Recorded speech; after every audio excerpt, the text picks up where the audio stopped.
Imagine if the moment you close your eyes, your mind begins to rewrite the story of your life, polishing old wounds into strengths, swapping anxiety for clarity, and planting seeds of inner peace that blossom with the dawn. In today's journey, we dive into Zen stories, mental training techniques designed to reset your life while you sleep. Each story holds a timeless lesson. Paired with a simple bedtime practice, you'll harness the natural power of rest to transform your thoughts, your habits, and ultimately, your reality. Ready your mind, open your heart, and let's begin. Because healing doesn't always happen in noise, it happens in stillness. Because the most powerful lessons are whispered when the world goes quiet. This is not just sleep, it's spiritual training in disguise. And by the time you wake up, you may not be the same person who laid down. The bamboo and the oak embrace flexibility in res. Long ago, in a tranquil forest, a towering oak tree would cast its proud shadow over a slender bamboo sapling. Day after day, the oak marveled at its own strength and mockingly whispered to the bamboo, "Look how straight and unyielding I stand. Your thin stalk will break when the winds blow." One evening, dark clouds crept across the sky, and the wind began to howl like a restless spirit. The oak, confident in its power, planted its roots firmly and resisted every gust. It fought the storm with all its might, trying to prove that rigidity meant strength. But the storm only grew fiercer, its force battering the oak until, with a thunderous crack, the great trunk snapped in two and crashed to the forest floor. Meanwhile, the bamboo, though buffeted by the same relentless wind, did something different. It whispered a silent prayer of trust, bent low, and allowed each gust to flow through its flexible stalk. Rather than resisting, it yielded gracefully, swaying until the storm's fury passed. When dawn broke and the world fell silent, the broken oak lay defeated, while the bamboo stood upright, unbroken and serene, its leaves glistening in the gentle morning light. As you prepare for sleep tonight, bring this scene to your mind's eye. Feel the firm support of your bed beneath you, like the earth that cradles the bamboo's roots. Close your eyes and draw in a slow, deep breath, imagining every tight knot of tension along your spine, gently untying just as rain rinses dust from leaves. As you exhale, picture your thoughts bending and yielding, rather than snapping under pressure. If worries arise, let them sway you softly instead of breaking you. In the quiet darkness, repeat silently to yourself, "I am flexible. I bend with life's storms." With each breath, deepen your understanding that true strength lies not in unbending force, but in the ability to adapt. By surrendering rigid control and allowing your mind to be supple, you create space for calm, resilience, and renewal. Let this practice carry you into a peaceful sleep, where flexibility becomes your natural state of rest and restoration. The teacup that overflows. Cultivate calm awareness. A determined young monk once arrived at his master's humble hut, eager to absorb every drop of Zen wisdom. The master welcomed him with a gentle nod and, without a word, began pouring fragrant tea into the student's cup. Slowly at first, then more deliberately, the master kept filling the cup until it overflowed, the liquid spilling onto the tray and pooling on the floor. The student's eyes widened in alarm. "Master, why do you waste such precious tea?" he asked.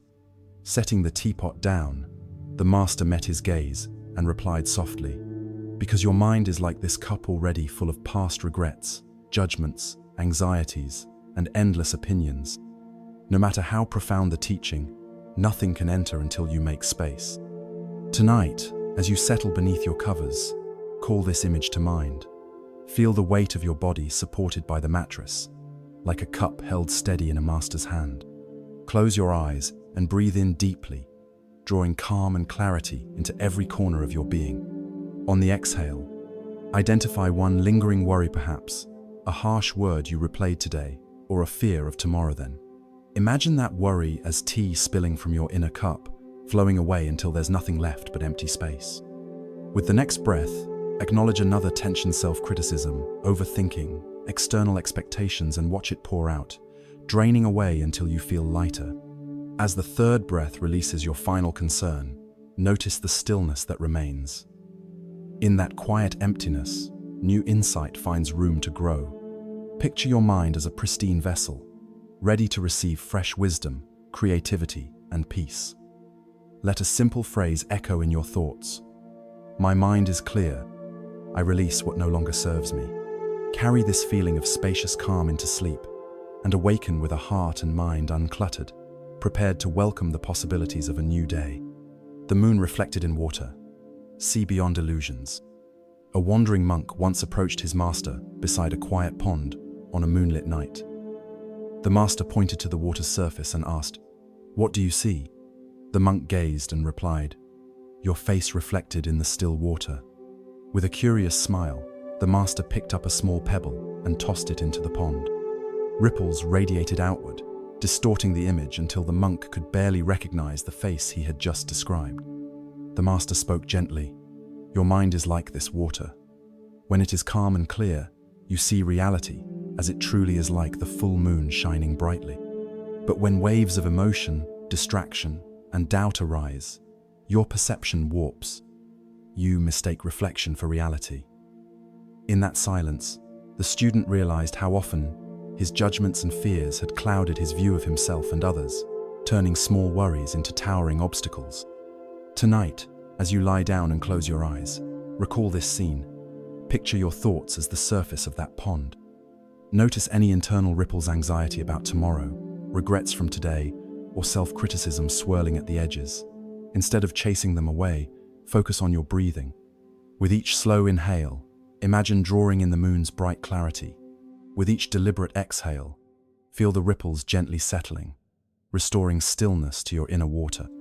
Allow every breath to smooth the surface until it reflects only peaceful light.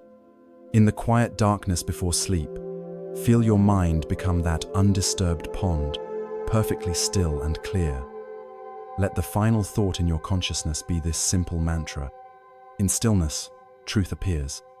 Carry this calm into your dreams and awaken tomorrow with a mind uncluttered by illusion, ready to see life and yourself with fresh, unclouded insight. The gate of no return. Release past burdens. A weary traveler once came upon an ancient stone arch carved with a simple, haunting inscription: "No one returns this way." He stood before it, clutching a heavy satchel filled with regrets, old mistakes, and the weight of every disappointment he'd ever suffered. Fear whispered that once he passed through the gate, his burdens would vanish forever, and with them, the familiar sense of self he had clung to for so long. So instead of stepping forward, he turned back, dragging his burdened feet along the same worn path, convinced he could never survive without the weight he had carried for years. But late one night, the traveler returned to the gate, heart pounding with both dread and hope. A silent guardian stepped from the shadows and asked, "Why do you hesitate?" The traveler's voice trembled as he confessed that his regrets, his anger at past failures, and his fear of the unknown had become all he knew. The guardian nodded, reaching out to touch the traveler's satchel. "Holding on to what was prevents you from walking into what can be. True freedom waits on the other side." With trembling hands, the traveler set his pack at the gate's threshold. He paused to feel the cool stone beneath his fingertips, then, with a single breath, left his regrets behind and walked through the arch.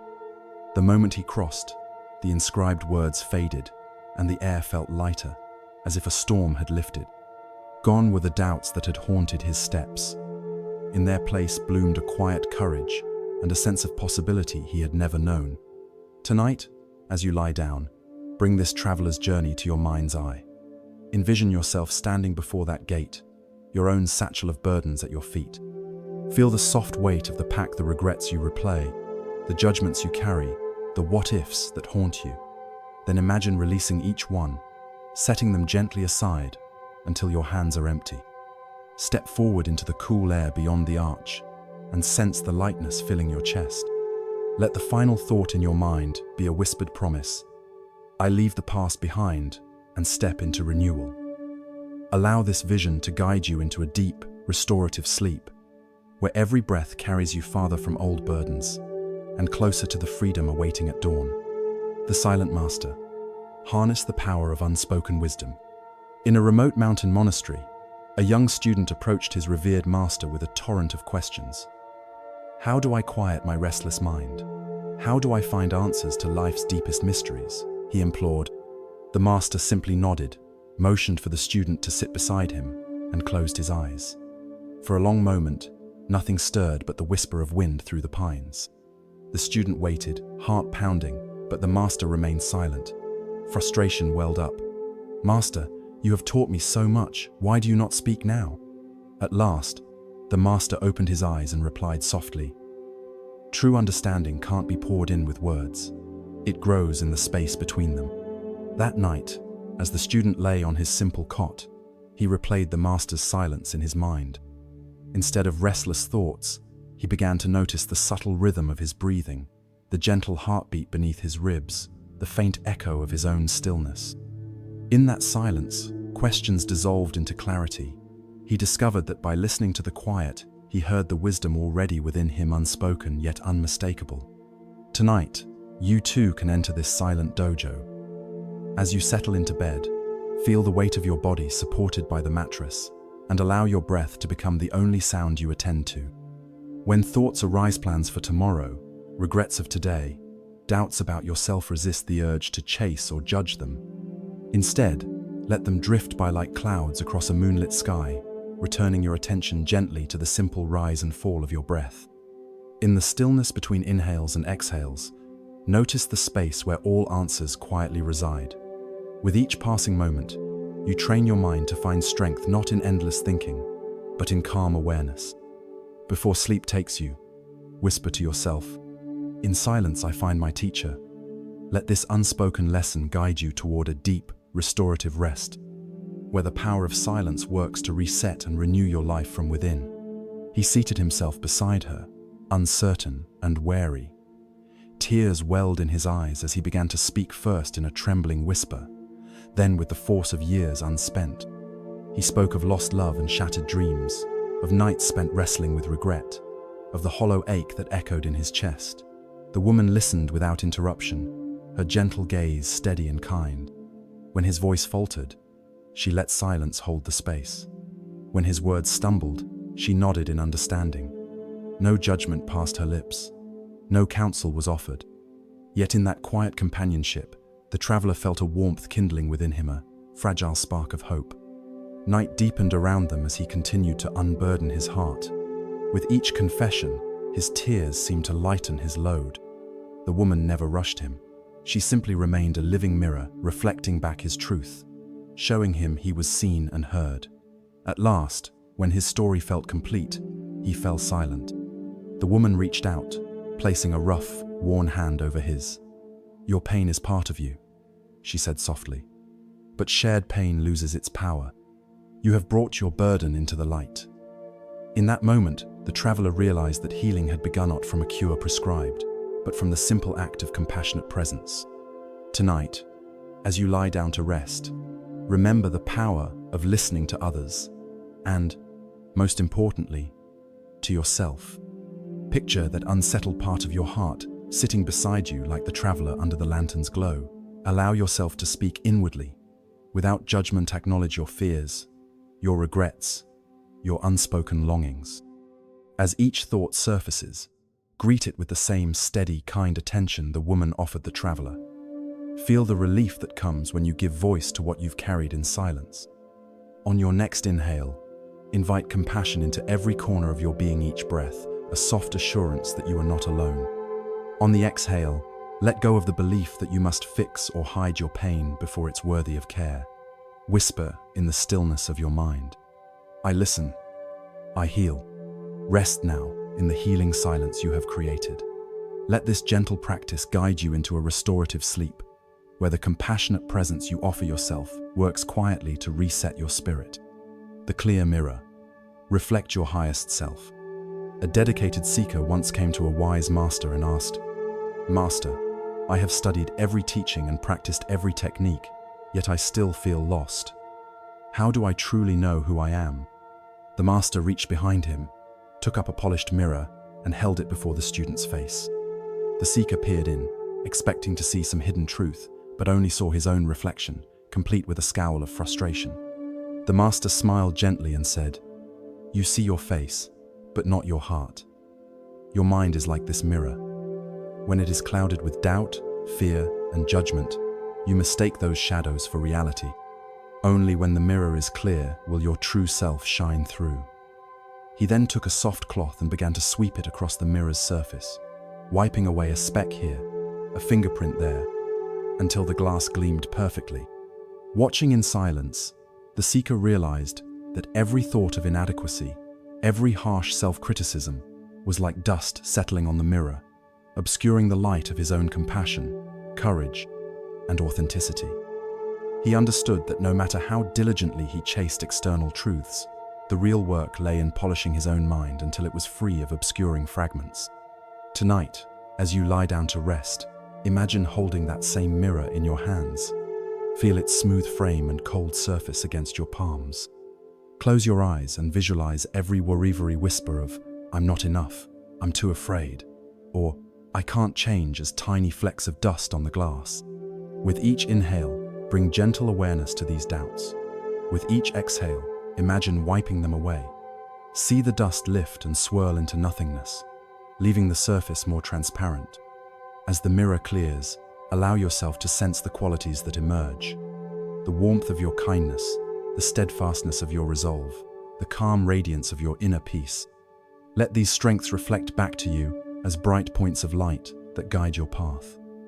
In the stillness before sleep, repeat softly to yourself, "My mind is a clear mirror. I reflect my highest self."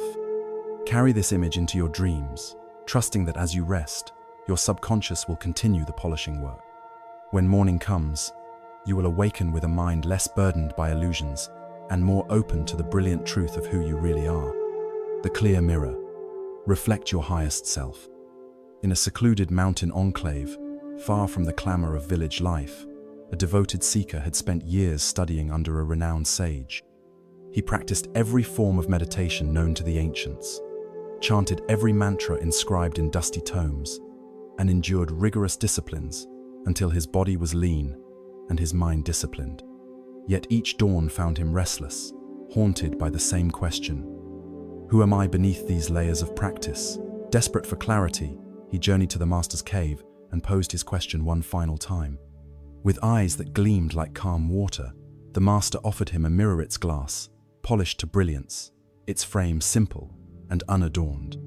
The seeker peered into the mirror, expecting to glimpse some profound vision or secret truth, only to see his own face reflected back, the furrow of his brow, the tension around his eyes, the subtle tremble of insecurity he carried in his jaw. Bewildered, he lifted his gaze to study the master's serene countenance, searching for answers in the lines of age and wisdom etched across the elder's face. "Master," he said, voice trembling, "I see only my self-weariness, doubt, and the scars of every failure. How can this mirror show me my true self?" The master inclined his head gently and spoke in a voice as soft as the wind through bamboo. "Do you see this mirror's surface?" he asked. "Its glass appears clear, yet even the smallest speck of dust will obscure your reflection. Each speck represents a doubt, a fear, a judgment lodged in the folds of your mind. Until you learn to remove them, you will mistake the shadows on the surface for your true form." With that, he reached for a cloth and began to wipe the glass, sweeping away invisible motes until the mirror gleamed without flaw.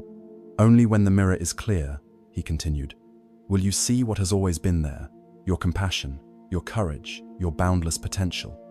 As the cloth passed over the glass, the seeker watched the transformation. What had once been a blurred and fragile image became radiant and precise.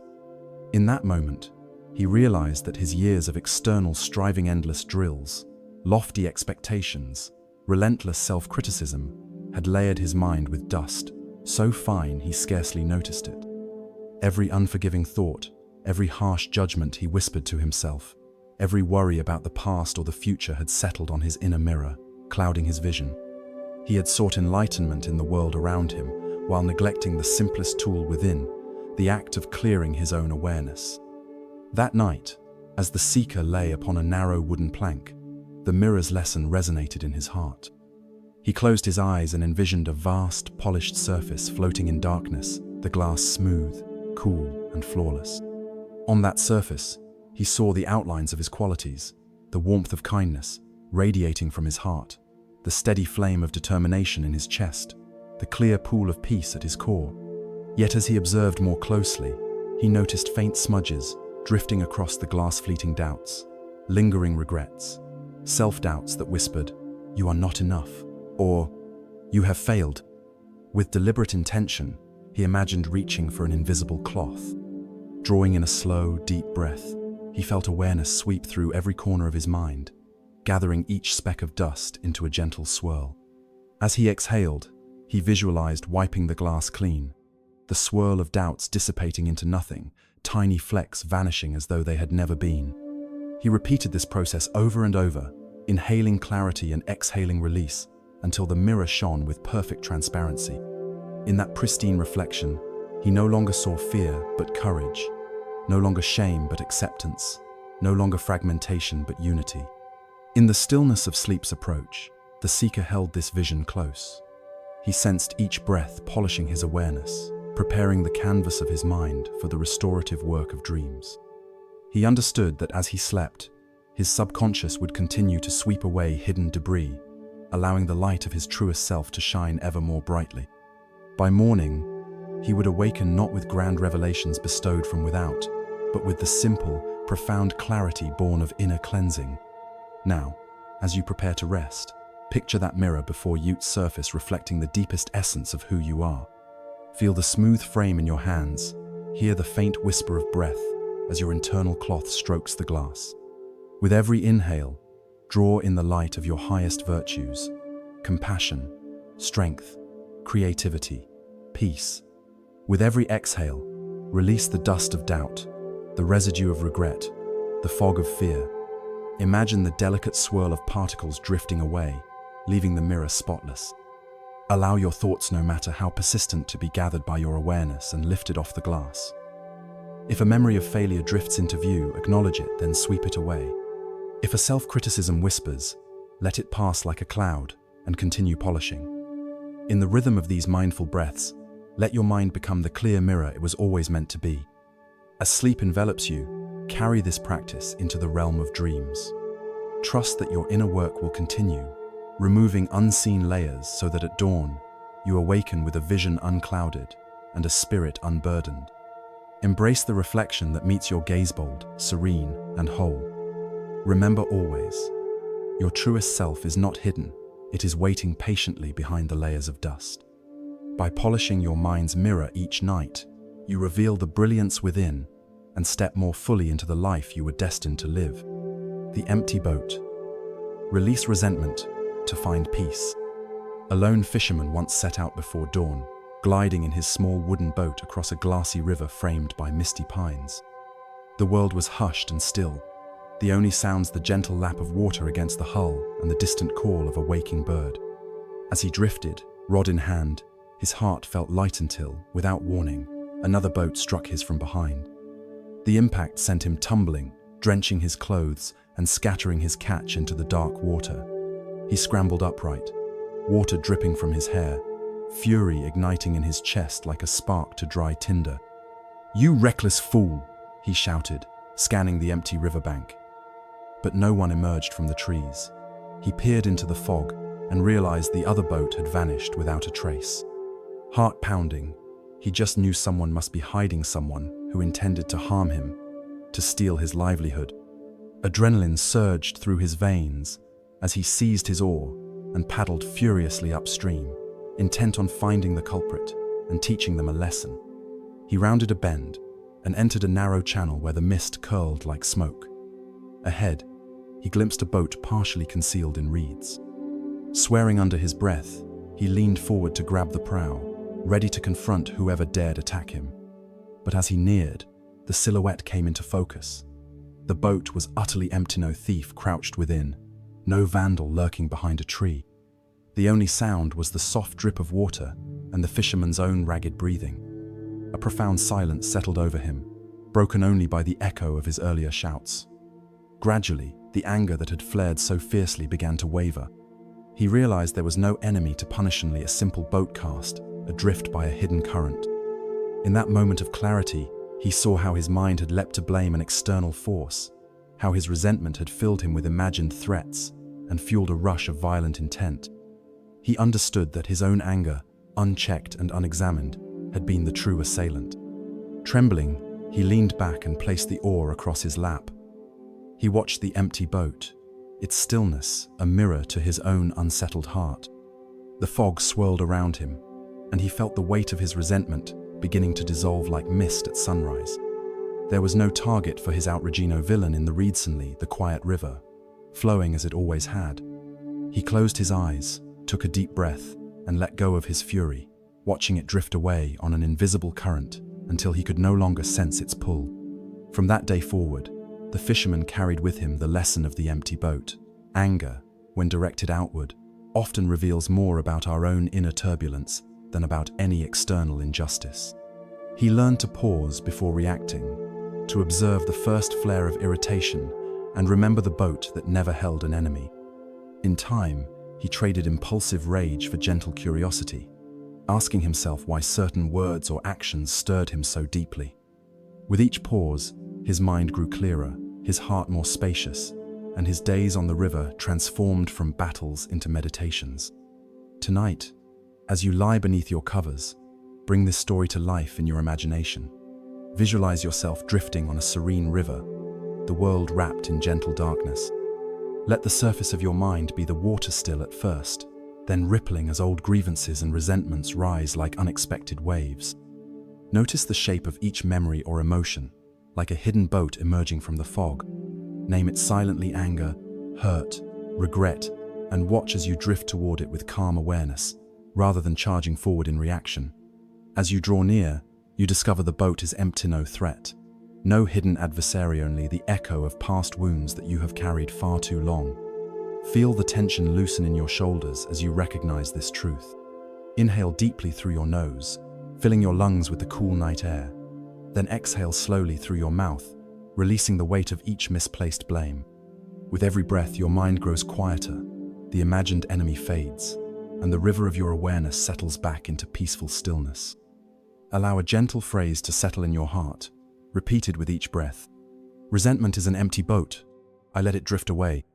Feel how those words clear the channel of your consciousness, making room for compassion, first for yourself, then for others who may have once felt like adversaries.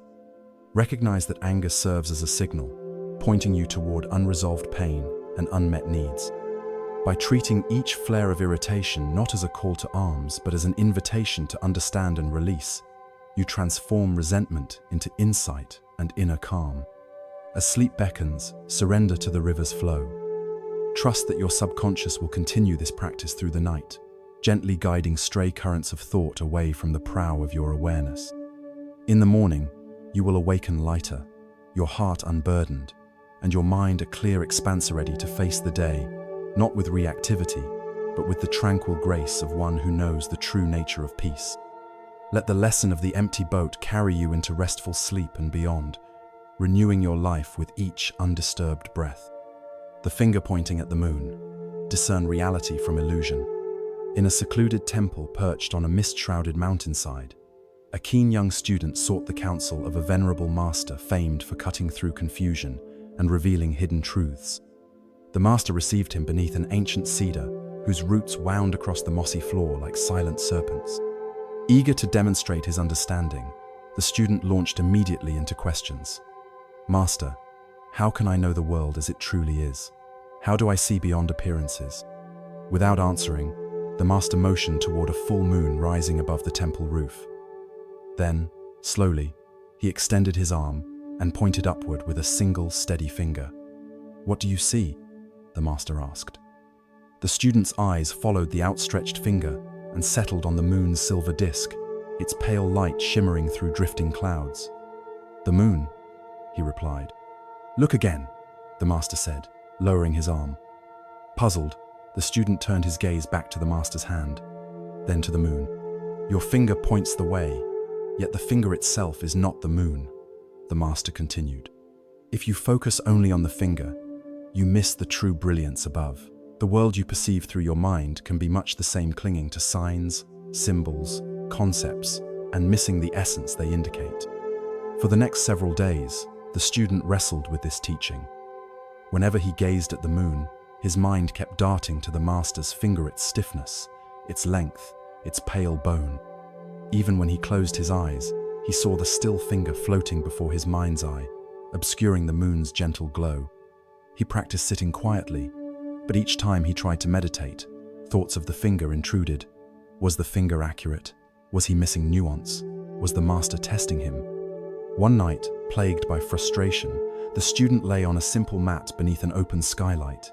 As he drifted into half-sleep, he dreamed of a vast mirror floating in a dark void.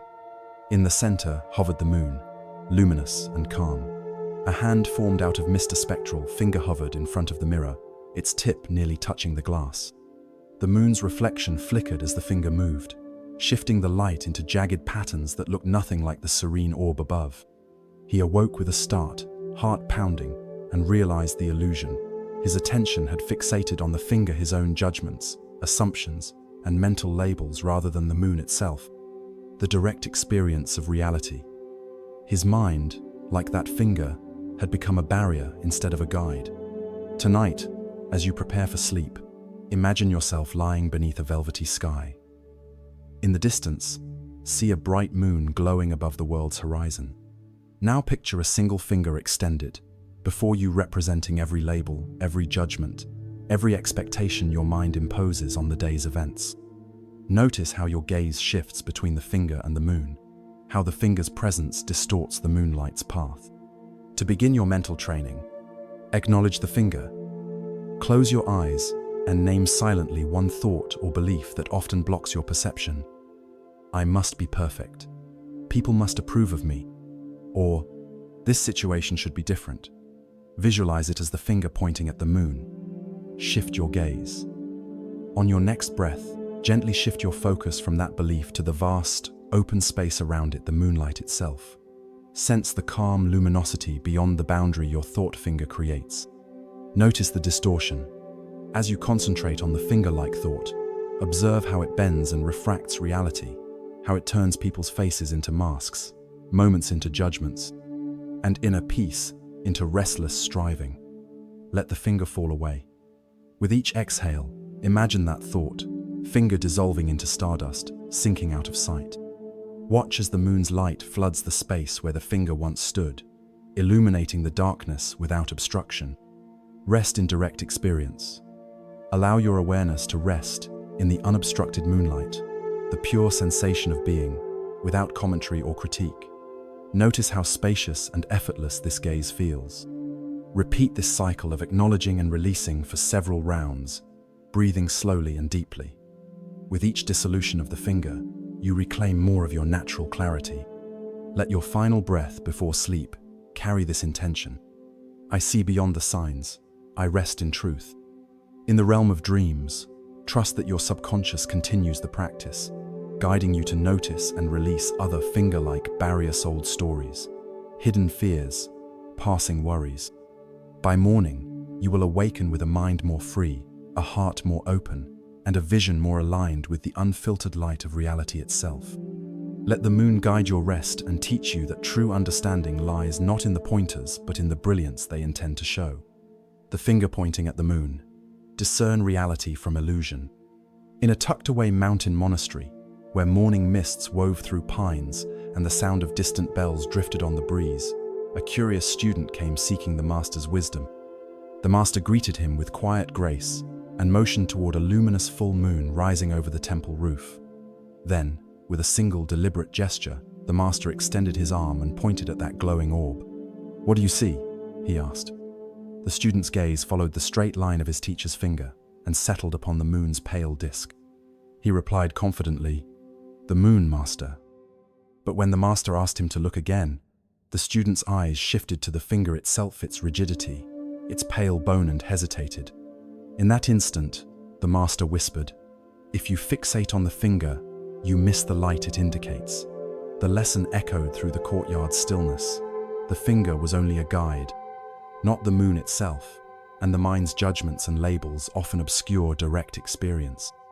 Night after night, the student lay awake beneath that same moonlight, wrestling with the memory of his teacher's finger. He practiced gazing at the moon, striving to see beyond its reflection, but his thoughts slipped back to the rigid pointer in his mind, the beliefs, the expectations. the internal critics that seemed just as real. He understood that every label his mind attached about who he was, who others should be, how events must unfold acted like a finger, directing his attention away from pure perception. Frustration mounted, and he questioned whether he would ever pierce the veil of concepts to touch reality itself. One evening, exhausted by the struggle, he fell into a dream.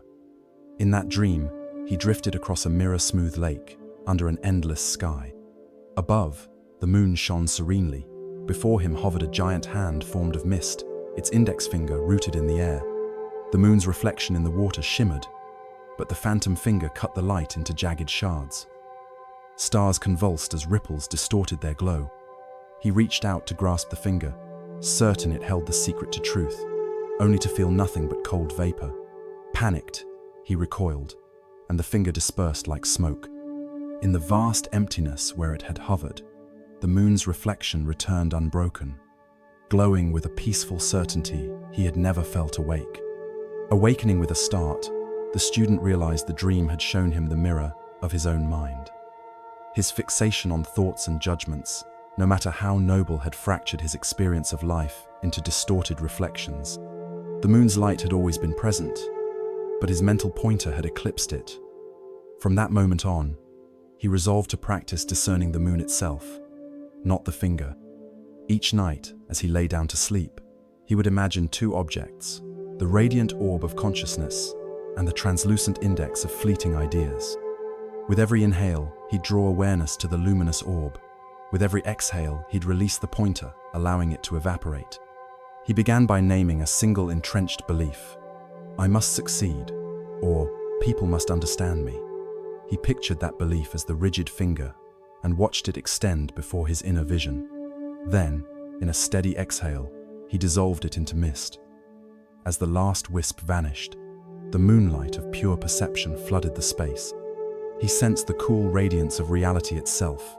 Colors felt richer, sounds deeper, emotions softer. This nightly ritual, he discovered, wasn't about eliminating thought altogether, but about learning to recognize when a thought was merely a guidepost and when it had become a barrier. Over time, the practice began to transform his waking hours. In meetings, he noticed the finger of expectation pointing toward colleagues, dictating how they ought to behave. He let that pointer dissolve and found the person before him was more nuanced, more alive. In moments of self-doubt, he saw the finger of criticism aimed at his own heart. He exhaled and watched it dissipate and felt a gentle compassion replace the sting of blame.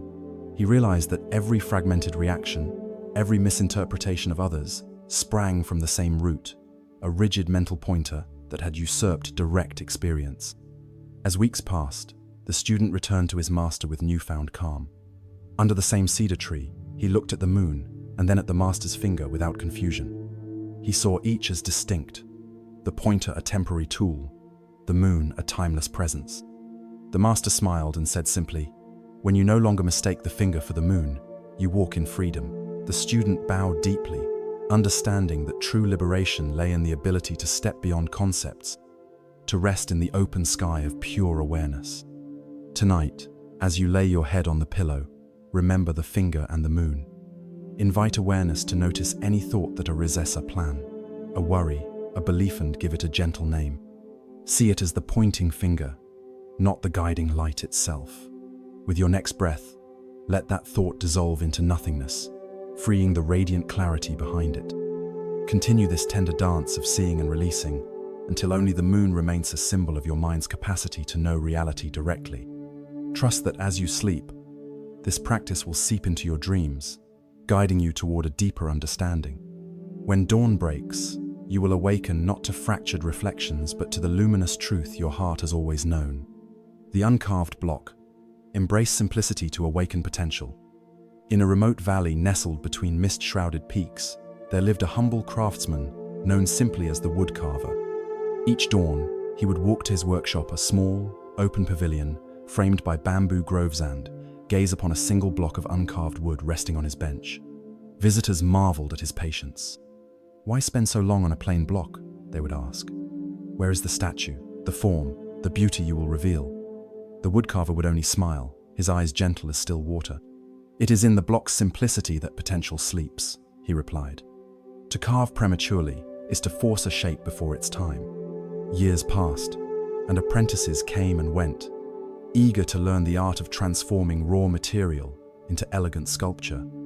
Under the woodcarver's guidance, each student learned to hold the mallet and chisel with reverence, to listen first to the grain and knots within the wood, to feel the subtle shifts in weight and texture that whispered the block's hidden song.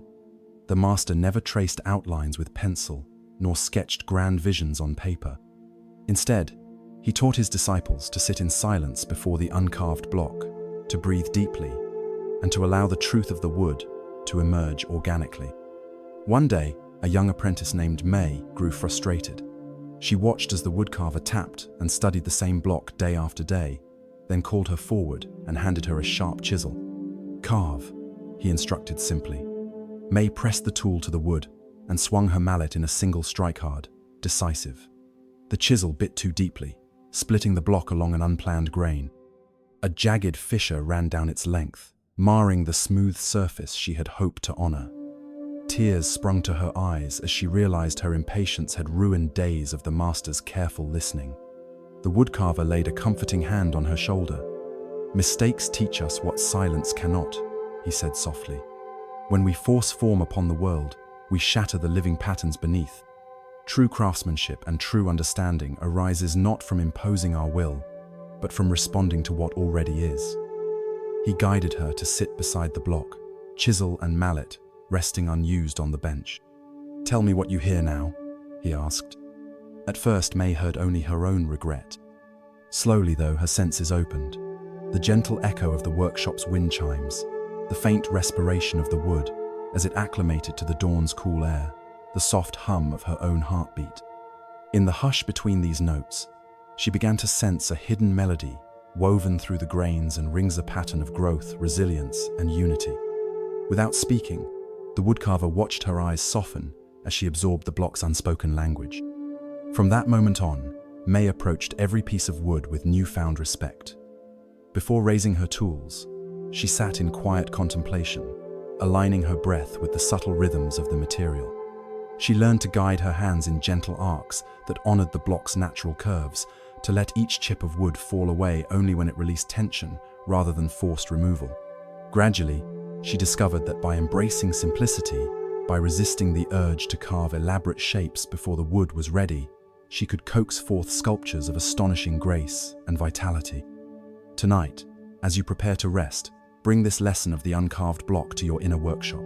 Picture a single, perfect cube of wood resting on a table before you. Feel its weight in your palms, smooth and unadorned. Notice every contour, every subtle arc where knots and grains converge. This block represents the raw potential within your own mind and heart, talent unshaped, wisdom untapped, peace undisturbed. Allow your breath to align with the wood's silent rhythms. Inhale slowly, noticing the cool air expand your chest, then exhale gently, releasing any rush to become something other than you already are. With each cycle of breath, sense yourself listening more deeply to the unspoken patterns beneath the surface of your thoughts and emotions. Resist the urge to judge or reinterpret these sensations, carve them into neat explanations or forced solutions. Instead, let each inhalation heighten your awareness of the block's natural melody. Let each exhalation relinquish the need to reshape it.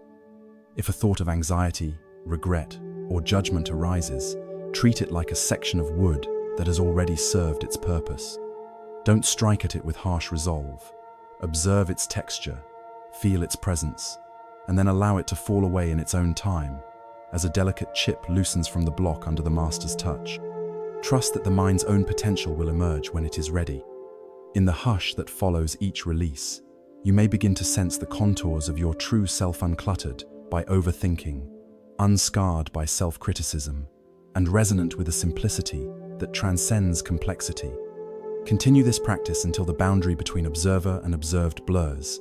You become the craftsman and the block, breath and wood, listening and being listened to.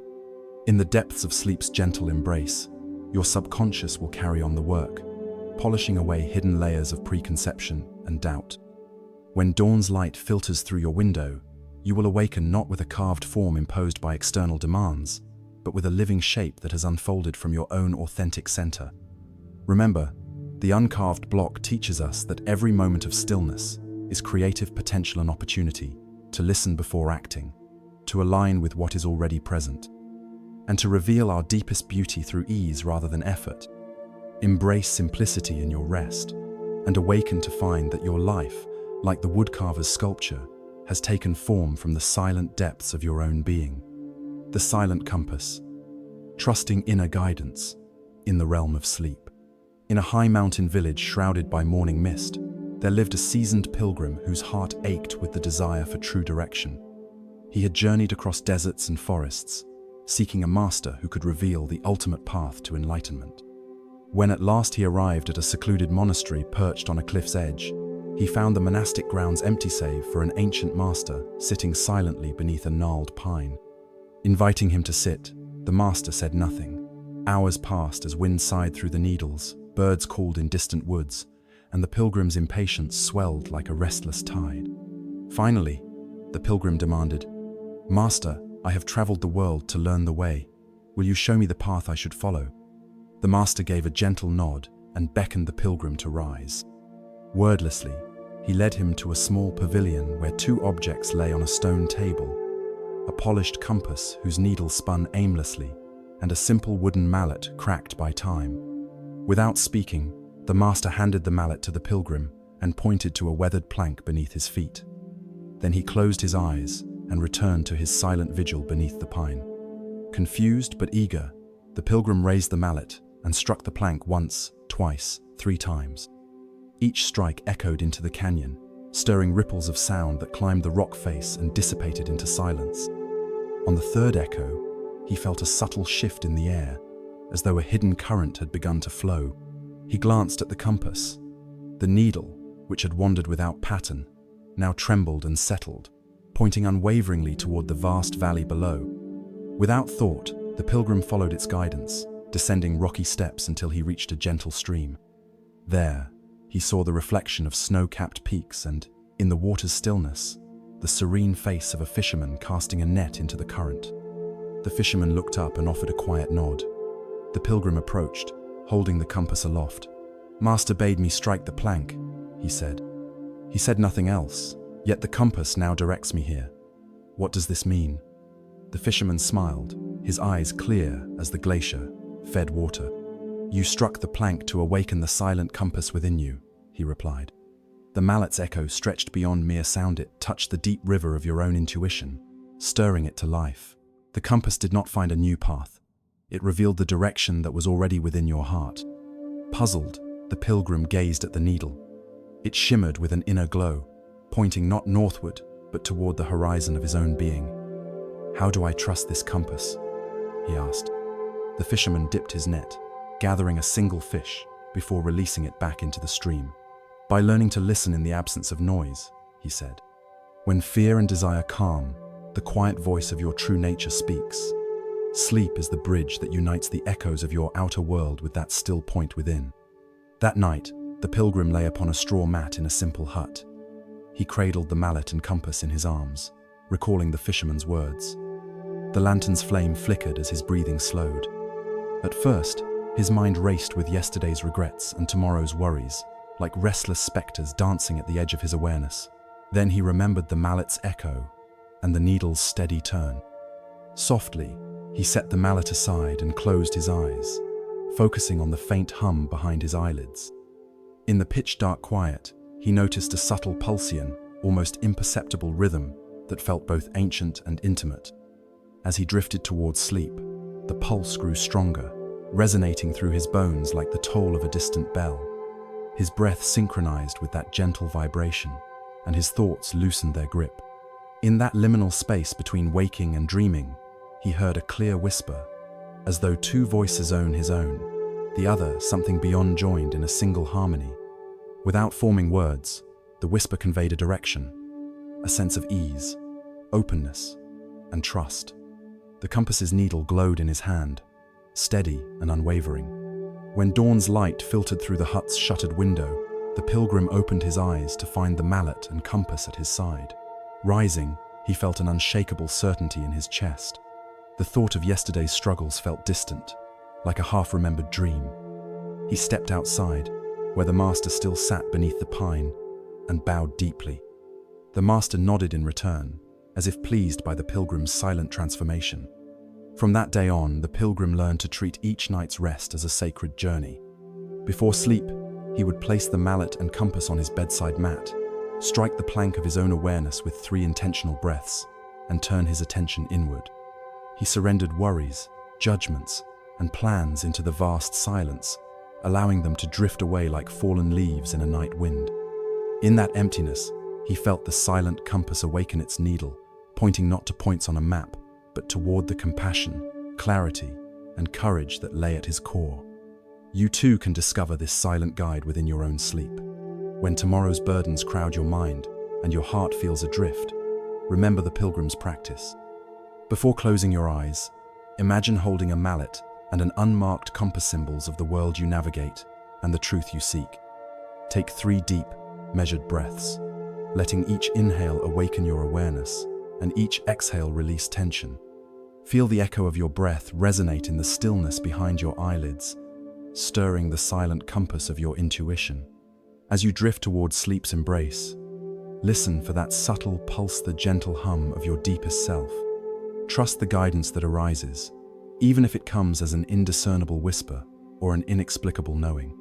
When dawn arrives, awaken with the sense that you have already arrived at your true path, one carved not by force, but by the quiet harmony between your breath and your heart, between sleep's darkness and the inner light that never fades. Let this practice become your nightly refuge, a trusted ferry that carries you across the rivers of doubt into the wide ocean of your own potential, where every awakening renews your journey with clarity and grace. The sound of one hand. Transcend duality in sleep. In an ancient monastery perched atop a mist-shrouded mountain ridge, a revered Zen master was said to dissolve the deepest illusions of the mind with a single gesture. Seekers traveled from distant lands to sit at his feet, and among them came a young monk named Li Wei, whose devotion to discipline was matched only by the restlessness in his heart. He had memorized every sutra, perfected each posture, and mastered the sacred chants, yet every dawn found him plagued by a constant swing between hope and doubt, craving a teaching that could steady his wavering spirit. Li Wei approached the master one crisp evening as lanterns flickered in the courtyard, and with bowed head he asked, "Master, I have studied the forms and followed every ritual, yet my mind remains divided. How do I perceive reality beyond these dualities?" The master offered no answer but rose, walked to the center of the courtyard, and raised one hand level with the rising moon. For a long moment, all fell into silence. Then the master slowly lowered his hand. Li Wei's eyes darted between the master's finger and the moonlit sky, but when the master spoke, his voice was as soft as the wind through bamboo. Listen to the sound of one hand. Perplexed, Li Wei bowed and retreated to his quarters. In the dead of night, he strained to hear, first by clapping one hand against the other, then by cupping his palm to catch echoes off the stone walls. Yet each attempt yielded only emptiness, an absence as profound as silence itself. He practiced diligently in the days that followed, focusing on every tiny sensation: the brush of his sleeve against the night air, the distant drip of water from the eaves, the faint hum of his own blood pulsing through his temples. Still, the sound remained elusive. Weeks turned to months as Li Wei's determination grew fierce. He sat by the river at dawn, listening to the swirl of currents. He walked the cloistered halls at dusk, observing shadows cast by a single candle. With each practice, he felt closer, only to discover that even the softest breath or gentlest movement bore no unmistakable answer. Frustration and shame began to coil around his mind like vipers, whispering that he had failed the master's test. Yet in that very tension lay the essence of the lesson. His mind's dualistic grasping kept him from the profound simplicity the master offered. One moonlit night, too weary to strive further, Li Wei lay upon his straw mat and let himself drift. In the liminal space between wakefulness and dreams, the boundary of self loosened. He heard the rustle of his breath, the faint thrum of his heartbeat, and then so quietly that he almost missed it, a single, crystalline whisper of sound. It was neither clap nor echo, but something entirely different. a pure vibration as if time itself had paused to listen. The whisper repeated once, then again, weaving through the darkness until Li Wei's heart stilled in recognition. At dawn's first light, he rose in awe, the memory of that unearthly tone echoing in his chest. Rushing to the master's courtyard, he found the teacher seated beneath the cedar, eyes closed in peaceful contemplation. With trembling breath, Li Wei knelt and said, "Master, last night in that threshold between sleep and waking, I heard the sound of one hand." The master opened his eyes, and a gentle smile spread across his face. "That sound is not found in effort," he replied, "but in the space beyond effort. It is the resonance of pure awareness, the silence that sings when you cease to grasp." In the days that followed, Li Wei's practice transformed. He no longer chased sensations but learned to rest in spacious attention. When a thought arose, fear of failure, longing for praise, judgment of others, she labeled it gently and let it drift away. He returned to the courtyard each evening, closed his eyes, and simply listened to the hush between breeze and bird call, between heartbeat and breath. Each moment of unfettered awareness became a rehearsal for the silent melody he first touched in that dreamlike hour. Tonight, as you prepare for sleep, imagine yourself sitting beside Li Wei in that moonlit courtyard. Feel the cool stone beneath you and the soft pull of gravity settling your body. Close your eyes and bring attention to your breath. No need to alter its rhythm. Simply observe its rise and fall. As thoughts drift in, greet each one kindly. Name it, planning, judging, worrying. Then let it pass like a cloud across the sky of your mind. Now, widen your focus to include not only breath, but the subtle spaces between breaths. Notice the fraction of a second after exhale when your lungs are empty but before the next inhale begins. Rest your full attention on that formless silence. In that gap, listen for the song of one hand, the resonance of pure being uncluttered by duality. You may sense a faint vibration at your temples, a soft tingling at the base of your skull, or simply a profound sense of openness. If your mind resists, if frustration or doubt arise, observe it as you would a passing thought, without engaging. Return gently to the silence between breaths. With each cycle, your awareness homes in on that ungraspable sound until it begins to resonate not only in dreams but in waking moments. A constant reminder that beneath every judgment and expectation lies a wellspring of unconditioned presence. Let this practice guide you into a restorative sleep. Trust that your subconscious will continue listening through the night, peeling away layers of dualistic noise and revealing the luminous stillness at the heart of your mind. When morning light arrives, awaken with the taste of that silent song on your lips, a living compass pointing you toward each moment's direct experience, beyond labels, beyond claps, beyond the dualities that once held you captive. The falling leaf. Surrender to the flow of life and let go of control. In a tranquil forest deep within an ancient valley, there stood a tree unlike any other. Its branches stretched wide like open arms, and its leaves, golden with age, shimmered in the soft breeze like tiny pieces of sunlight. Villagers often came to sit beneath its shade, for legend claimed that this tree held the secret to peace, the kind that could not be found through knowledge or ambition, but only through surrender. Among those who visited the tree was a young man named Haru, tormented by the constant pressure to succeed, to be perfect, and to control every aspect of his life. Haru was admired in his village for his discipline and precision. He kept his days meticulously ordered, from dawn meditations to late-night studies. His actions were guided by strict routine, and he believed that to lose control even for a moment was to fail. But despite all his effort, he felt hollow. Sleep eluded him. Joy felt like a distant echo. His heart remained burdened by the invisible weight of expectations, his own and those of others. In desperation, he climbed the winding path to the tree in search of answers. When he arrived, the forest was still. The air smelled of damp earth and old secrets. He sat beneath the tree's expansive canopy and waited, expecting a sign, a vision, or perhaps an epiphany. But nothing happened. Hours passed. Wind whispered through the branches, but the tree gave no voice. Disappointed, Haru closed his eyes, sighing heavily. And then, a leaf detached from the highest branch. It drifted gently down, spinning and dancing as it made its way toward the forest floor. Haru opened his eyes just in time to witness the descent. He expected it to fall straight, but it didn't.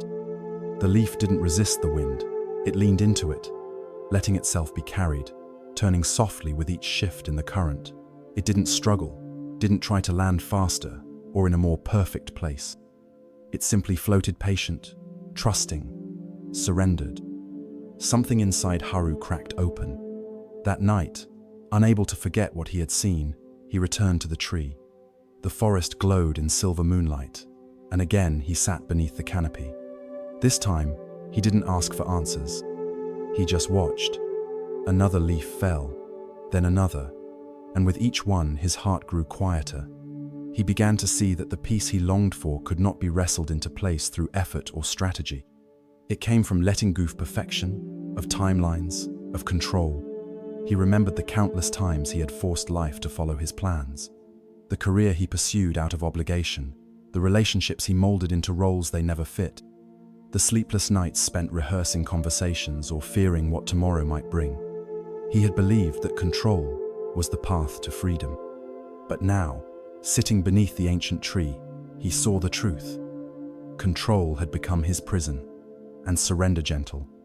Trusting surrender was the key to freedom. For weeks, Haru returned nightly to watch the leaves fall. Slowly, he began to change. He stopped scheduling every minute of his day.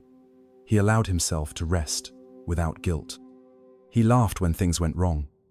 He listened more and planned less. And most importantly, he began to trust not in certainty, but in the intelligence of life itself. Like the leaf, he learned to lean into the wind.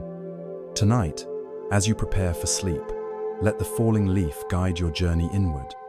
Close your eyes and imagine yourself sitting beneath that great tree. Feel the cool earth beneath you and the branches above, reaching out like the comforting arms of the universe. Now picture a single leaf, still and golden, gently detaching from its branch. Watch it begin to fall, not hurried, not afraid, but fully surrendered.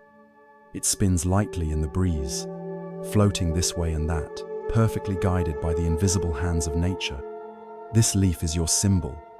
It carries every worry you hold tonight, your fear of not being enough, your frustration with the things you cannot change, your anxious grip on tomorrow. With each breath, attach one of these thoughts to the leaf. On your inhale, bring the thought into awareness. On your exhale, watch the leaf carry it away. Let your breath slow to match the pace of the falling leaf. Inhale and feel yourself soften. Exhale and feel your resistance melt. Let go of how things were supposed to be. Let go of the need to figure it all out right now. Trust that, just like the leaf, you are being carried by something wiser than your thoughts, something you cannot see, but can feel if you grow still enough. If your mind drifts back to control, gently guide it back. Whisper to yourself, I do not need to control. I trust the wind. I let go. I am carried. In this space between breath and dream, surrender is not weakness. It is your gateway to peace. As your body grows heavy and the edges of awareness blur, imagine that you too are a leaf drifting in perfect rhythm with the night wind, no longer clinging to branches of fear, no longer caught in the storm of overthinking, just drifting free, unburdened, guided. Let this image follow you into your dreams. Let it unravel the knots in your chest and soften the rigid corners of your mind. Trust that as you sleep, your soul knows where to land, and that life, in its infinite wisdom, will carry you exactly where you are meant to be. In the morning, you will awaken not with answers, but with ease, not with a new plan, but with new trust, and that will be enough. Because true peace isn't found in controlling every step of the path. It's found in learning to fall with grace, just like the leaf. The candle in the cave, discovering light within darkness. In a forgotten region far from cities and sound, beyond rivers and deserts and winding cliffs, there lay a cave so deep and vast that no one dared enter. Villagers whispered of its endless darkness, of a silence so heavy that even time seemed to pause at its threshold. Nothing lives there, they would say, Nothing grows in that void. But one day, a traveler arrived, a quiet seeker named Aya, whose life had been built on the pursuit of light. She had studied every sacred text, visited every shrine, followed every master's path. And yet, the more she searched, the more fragmented she felt. The light she longed for, peace, clarity, purpose, seemed always just out of reach, like the sun behind a veil of clouds. She had been told again and again to seek the light, but no one ever told her what to do when the light disappeared. When Aya reached the cave's entrance, the sun was setting behind her. Shadows lengthened. She stood at the mouth of the abyss, where even her breath felt swallowed by the void. But unlike others before her, she did not turn away. Instead, she stepped inside, alone and without torch or guide. The darkness was immediate and absolute. Her hands vanished before her eyes. Her heartbeat roared in her ears. Still, she walked deeper. With each step, the world she had known, its distractions, its noise, its constant chasing, fell away. There were no goals in the cave, no timelines, no achievements to collect. Just the echo of her footsteps and the relentless silence pressing in from all sides. At first, she feared she would be swallowed by it. But then something remarkable happened. As she moved deeper into the blackness, her other senses began to awaken. She felt the temperature of the air, the texture of the earth beneath her feet, the minute vibrations of her breath passing through the hollow. Her inner world, long drowned by the outside, began to speak. Eventually, she stopped walking. The silence wrapped around her like a heavy blanket. She sat down and surrendered. No thoughts to think, no answers to find, just presence. In the pitch black, she closed her eyes, not to escape the dark, but to enter it fully. And in that moment of complete surrender, she reached into her satchel and felt the small object her teacher had given her long ago, a single unlit candle. The candle had been with her through every journey, every temple, every sacred mountaintop. She had never used it. She always believed light must come from the world, from sunrises, from wise words, from victories and revelations. But here in this cave, stripped of all else, she finally understood. This candle was not a tool for seeing the world. It was a symbol of the light she carried within. With trembling hands, she struck her flint. Once, twice, nothing. She struck again and again. The sound echoed like thunder through the cave. And then spark. The wick ignited, and a tiny flame bloomed to life, golden and alive. It lit only a few feet around her, but in that circle of glow, Aya could see her hands, the shape of the stone beneath her, the breath rising from her lips. The light did not banish the cave.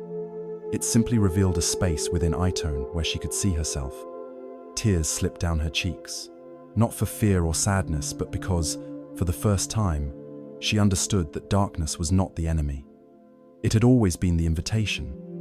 An invitation to stop chasing, to stop running from discomfort, and instead to sit still long enough for her own light to emerge. She hadn't needed to find the light. She needed only to stop fleeing the dark. She stayed in that cave through the night, not out of duty, but because it had become sacred. Every breath became prayer, every moment in stillness, an offering. And as her flame flickered against the rock walls, she began to see carving sentient etchings from others who had once sat where she now sat. Words of wisdom, symbols of peace, messages from those who had also discovered the light within. She was not alone. None of us ever are, in truth. When Aya finally emerged from the cave, the sun had risen behind the hills. The world was the same, yet she had changed. She no longer feared the nights when life felt uncertain. She no longer searched for light in places that couldn't give it. She carried the candle now, lit and steady. And every time darkness came, for it still came, she knew what to do. She would sit, breathe, and let her own flame show her the way. Tonight, as you lie in your bed, close your eyes and imagine you are standing at the mouth of your own inner cave. Behind you lies the noise of the world, the pressure, the expectations, the comparisons, the search. Before you, silence, darkness, stillness. Do not fear it. Step into it. Let yourself be held by it. Feel the quiet surround you, not as a punishment, but as a soft blanket that invites you inward. Breathe deeply. With each inhale, feel yourself arriving. With each exhale, release the need to understand, to fix, to control. You are not lost. You are entering a sacred space where the truest parts of you wait patiently to be seen. Now reach into your heart and find your candle, the symbol of the inner light you were born with. Imagine striking a flint. One spark, then another. Keep breathing, then flame. Gentle, golden, alive. This light does not need to conquer the darkness. It simply joins it, revealing the truth that you were never without guidance.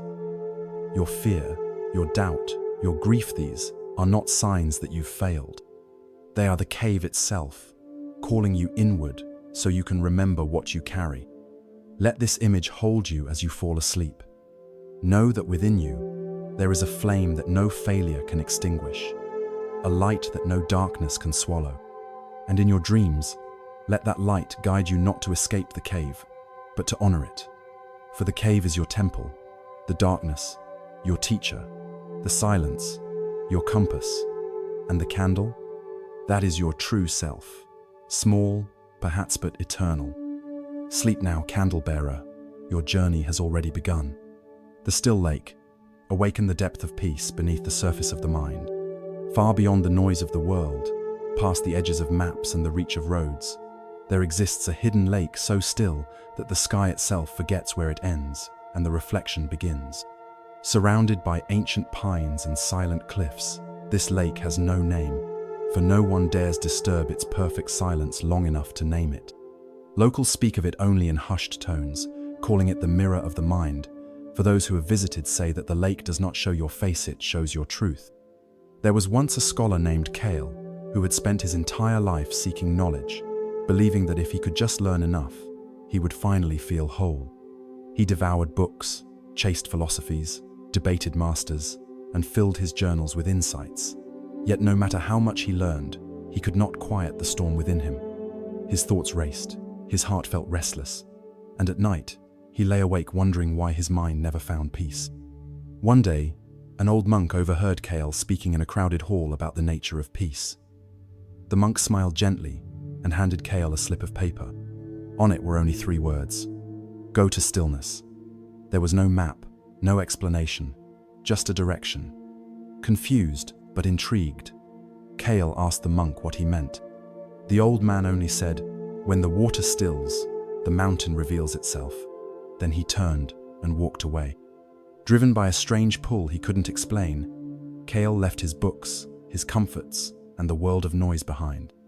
He traveled across lands, asked strangers for signs, followed the wind's whisper until one day he stumbled upon a quiet forest path where the trees parted and the air felt different, thicker, yet lighter. There, beyond a final hill, he found it, the lake. It stretched out in a perfect oval, not a single ripple marring its glassy surface. The sky, the trees, the mountains, everything was reflected with such precision that he almost believed he was looking at another world.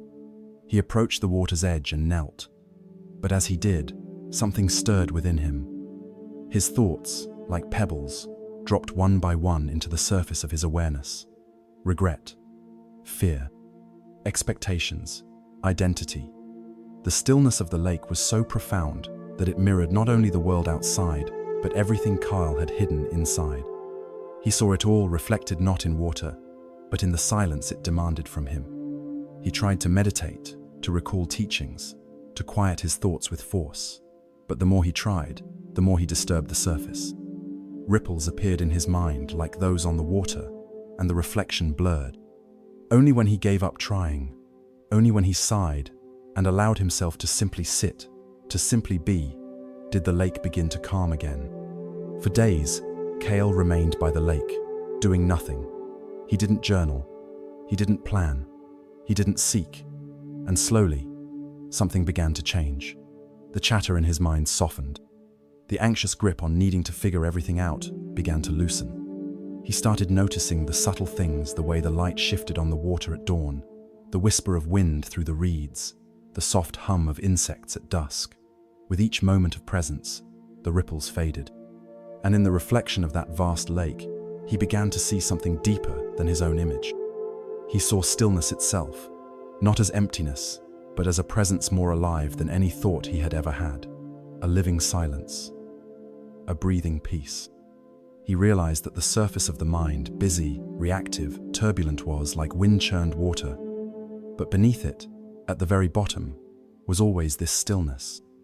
It had been there all along, waiting not to be created, but to be remembered. On the seventh night, as he watched the stars shimmer in the sky and the lake mirror them back without flaw, he whispered a quiet truth. The mind is the lake. Peace is beneath the surface. In that moment, he did not just understand peace, he became it. Kale eventually returned to the world, not as a scholar with more ideas, but as a soul anchored in something unshakable. People came to him, not for knowledge, but for presence. His words were few, but his silence was full. In his eyes there was space. In his stillness, others remembered their own. And so the legend grew not of the lake, but of those who dared to go to it, not seeking to take from it, but willing to let it teach them how to return home to themselves. Tonight, as you lie in your bed and prepare to drift into sleep, imagine that you are walking through a quiet forest at twilight. The world slows. No one is watching. Nothing is expected. You reach a small path of soft moss and step forward until the trees part and reveal the lake vast, unmoving, sacred. Approach the edge, kneel if you like, or simply sit. Let the air wrap around you like a soft blanket. In your mind's eye, look into the water. At first, you may see your day's worries ripple across the surface, unfinished conversations, lingering fears, judgments you've placed on yourself. Let them come, let them pass. Do not resist, just breathe. Each inhale is a gentle wind, each exhale is a settling. With every breath, the ripples grow softer. Now, imagine that your thoughts are no longer words, but leaves drifting on the surface. You don't have to pluck them out, just watch them float by. You are no longer the mind. You are the stillness beneath it, the observer, the vast lake, the quiet witness. As the surface stills, begin to sense what lies beneath. Not an image, not a memory, but a feeling, a presence, a peace so deep it has no shape, a calm so complete it asks for nothing. Rest there. Stay with it. This is the state you were born to remember, not built by effort, but revealed through surrender. Before sleep takes you fully, whisper within, my mind is a lake. Stillness is my nature. Peace is already here. Let this become your nightly return. Each time you lie down, let the lake await you. Let it hold the storms of your day and mirror back the stillness beneath them. Let your dreams rise like the moon above its surface, calm and bright.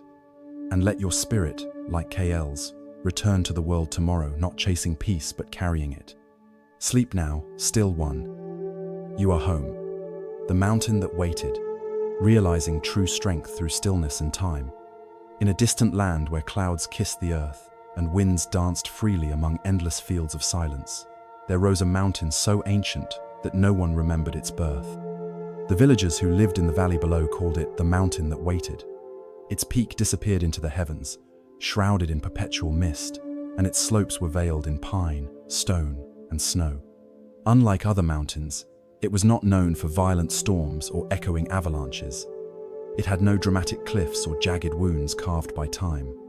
Noir was revered not for its rage, but for its stillness. The people said the mountain listened. They said it remembered. They said it knew how to wait longer than any creature could dream. Those who feared silence avoided it. Those who needed answers climbed it. But only a few ever reached the summit, not because the journey was steep, but because the real ascent did not begin with the feet, but with the soul. Among the villagers was a young woman named Elara. Her heart was fire, her mind, wind. She burned with ambition, questions, and urgency. She had lived her whole life trying to outrun her past and chase her future. When her heart broke, she ran. When plans failed, she fought harder. When silence came, she filled it. And when sorrow knocked, she answered with noise. But even fire, when burning too long, begins to devour itself.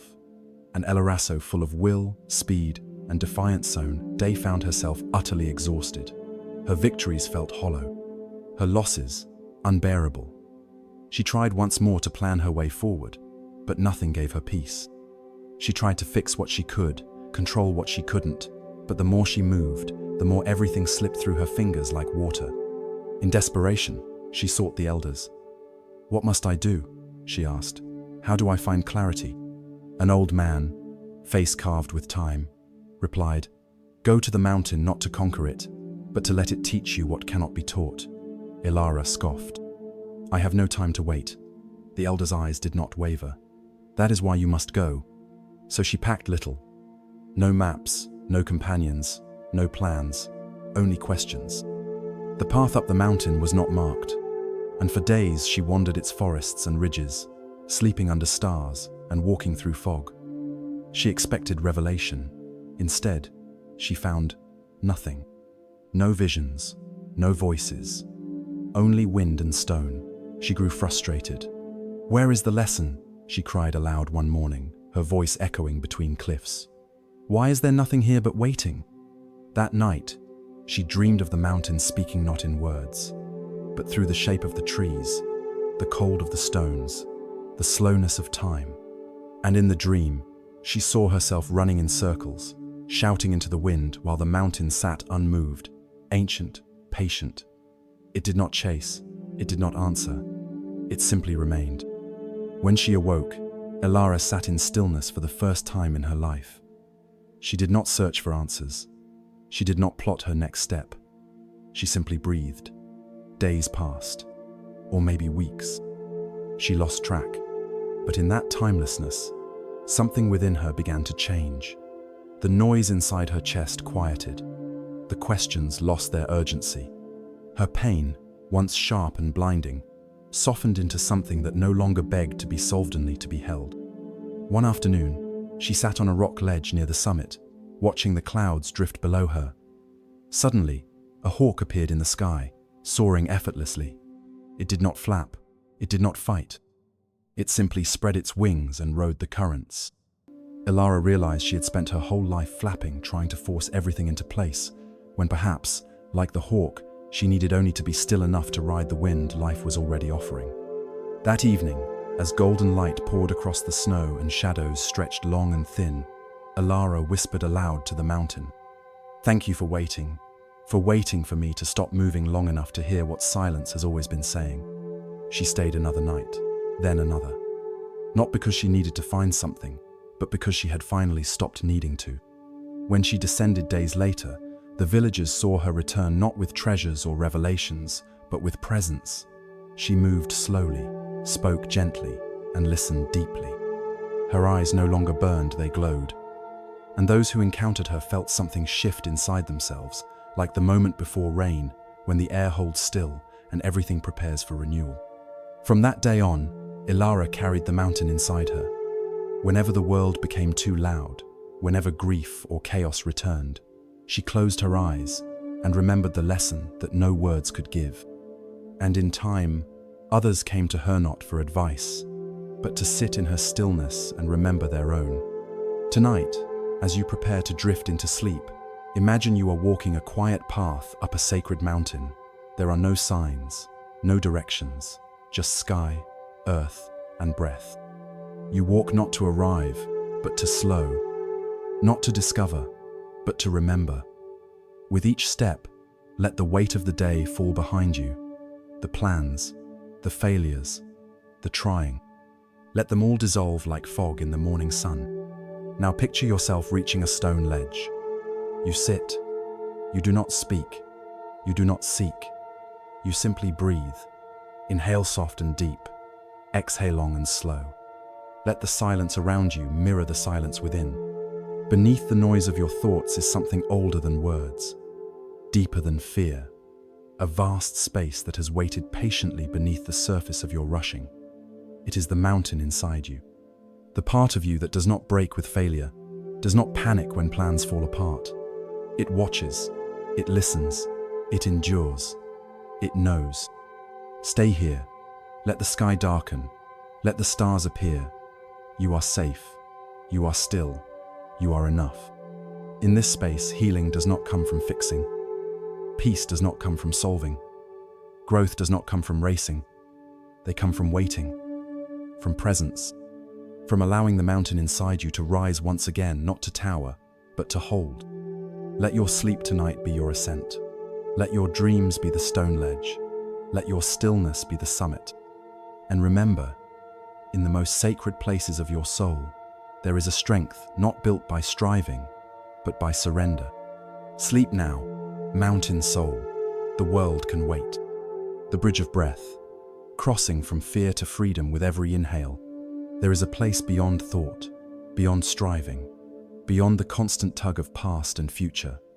It cannot be found on any map, nor reached by foot or horse, or even years of pilgrimage. It is not a mountain to climb or a sea to cross.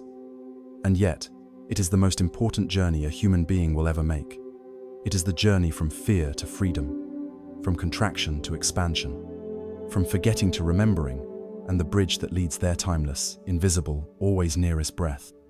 In a distant village encircled by misty cliffs and silver rivers, there lived a woman named Nora, who had known fear for as long as she had known breath. Her fear wasn't loud or wild, it didn't scream or claw. It was quiet, heavy.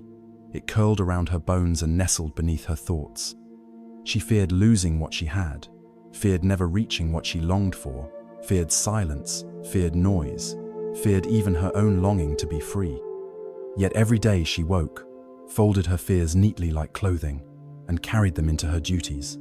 She smiled, she served, she endured, but inside, she felt caged. She was breathing, but not alive. One day, an old traveler arrived in the village, wrapped in robes the color of dusk. He spoke little, ate little, but when he sat beneath the banyan tree, the children stopped crying, the air seemed softer, and even the birds landed closer. Nora watched him from a distance, something stirring in her chest that she hadn't felt in years. Curiosity without dread. At sunset, she gathered courage like fallen leaves and approached. "I've read every book," she said. "I've tried every ritual. I've fasted. I've prayed. Why does fear still live in me like a second heartbeat?" The traveler opened his eyes and simply replied, "Show me how you breathe." Confused, she obeyed. She took a deep breath, then another. Shallow, tight, chest rising, shoulders tensing. The traveler nodded. "That is not breath. That is survival. Come, let us begin again." They sat beneath the banyan, and he began to teach her not with doctrine or chants, but with silence and space. He guided her to breathe not from her chest, but from her belly, to let go of control, to allow each inhale to enter like a guest, each exhale to leave like a prayer.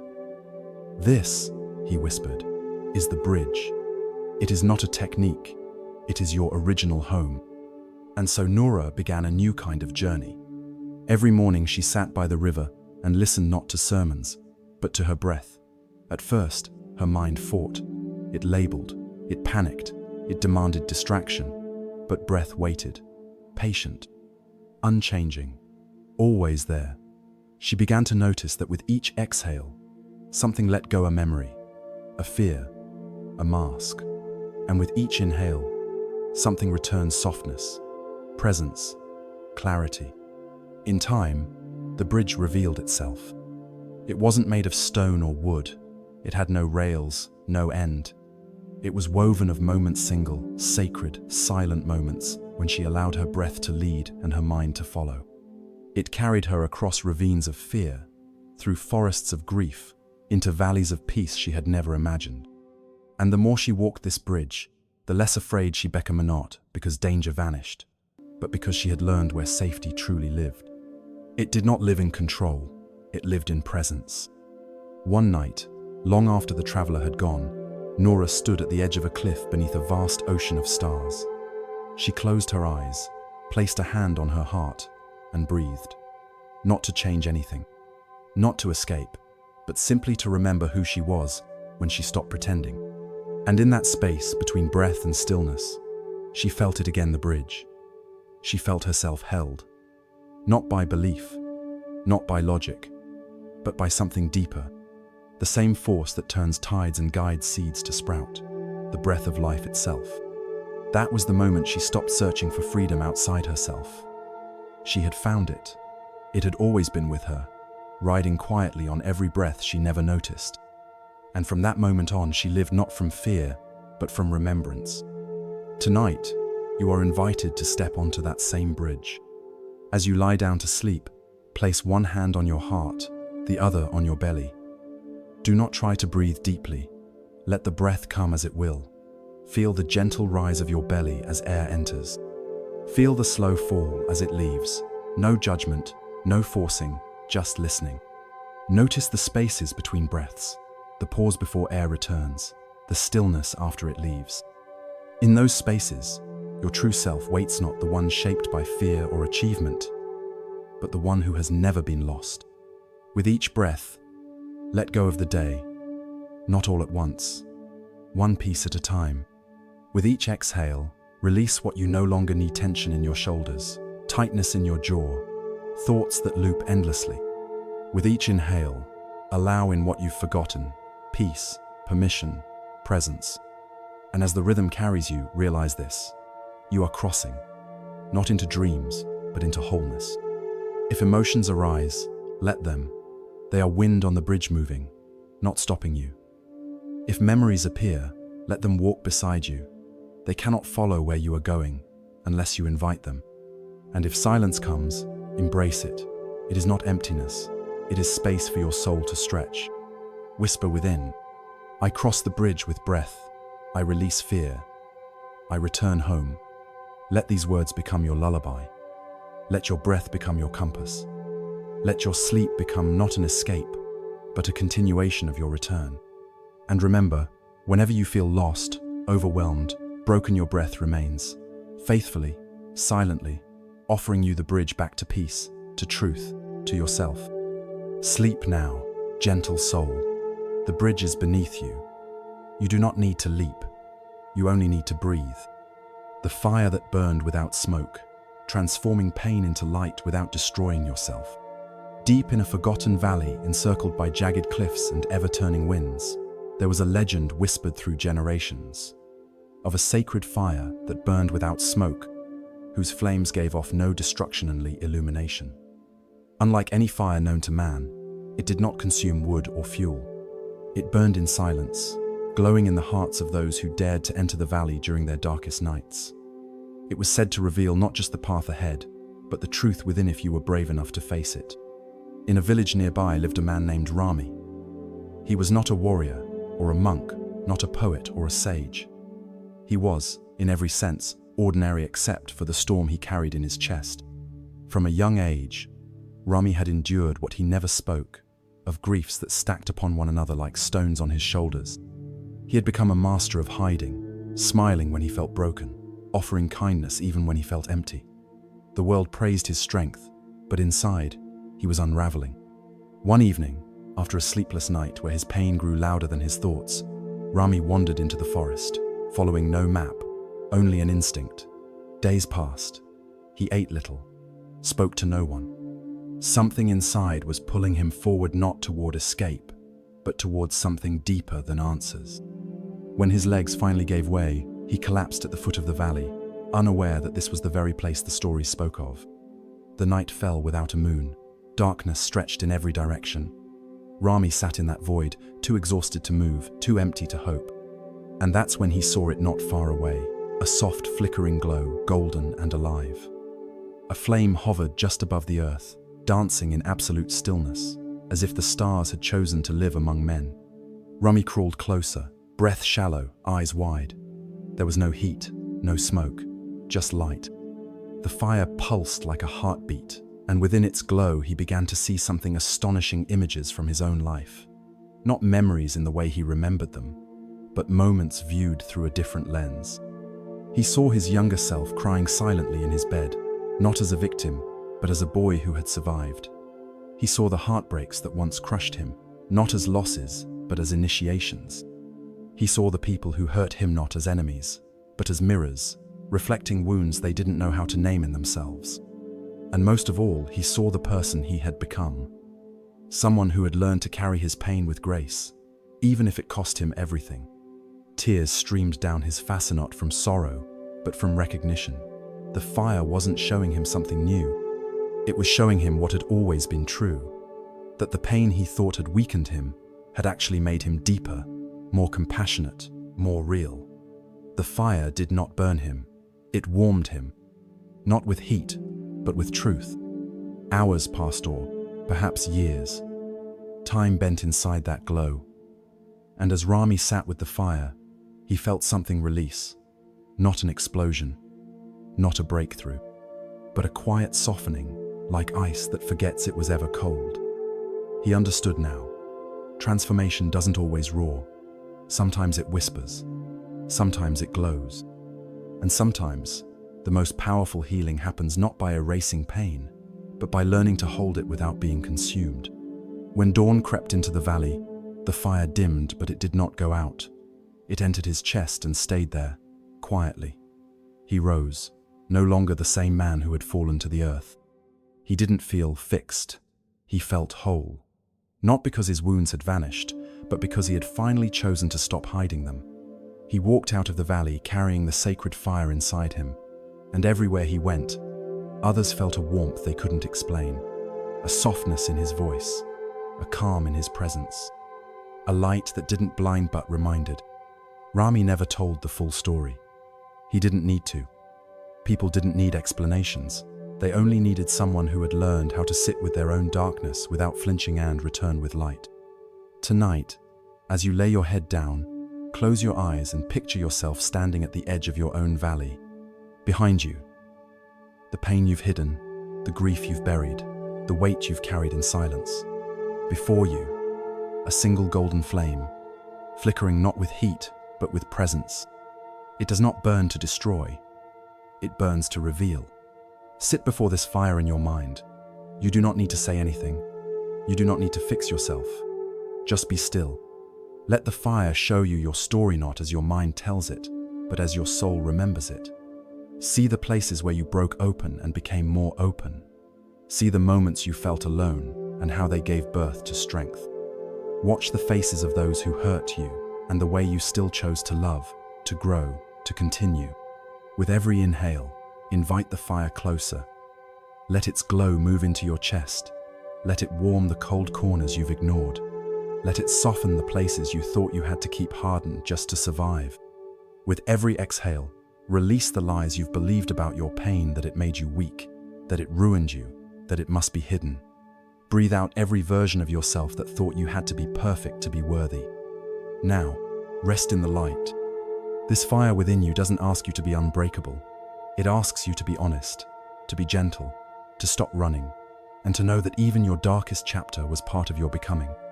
Whisper these words to yourself, not as a mantra, but as a remembering. My pain is not my prison. It is the path. I do not need to erase it. I need only to sit with it and let it glow. Let sleep carry you like a breeze moving through the valley. Let dreams rise from the fire's glow. Let your breath slow as your heart returns to its own rhythm. You are not broken. You are lit from within by a flame that burns without smoke, without destruction. And when you awaken, you will still carry it. A quiet light, a sacred warmth. A reminder that the fire that transforms us does not demand we burn everything to the ground. Sometimes it simply asks us to sit, to stay, and to see ourselves finally, fully by its light. The window that faced the sky, seeing the infinite through the ordinary. In a quiet village nestled between golden fields and gentle hills, there stood a house that was entirely unremarkable. It had no intricate carvings, no tall spires or sacred markings. The walls were plain stone, weathered by years of rain and sun. The roof sagged slightly on one side. It was the kind of house people passed by without a second glance. And yet, hidden inside this home was something sacred, a single window, facing the endless sky. It wasn't large, it wasn't framed in gold or colored glass, but the villagers spoke of it in whispers. They said that those who sat before it for long enough would begin to see more than clouds or birds. Some claimed visions, others said they heard music, but the truth was quieter than myth. The window didn't offer magic. It offered clarity, a deep and ancient kind that stripped away everything false until only truth remained. For many years, the house stood empty.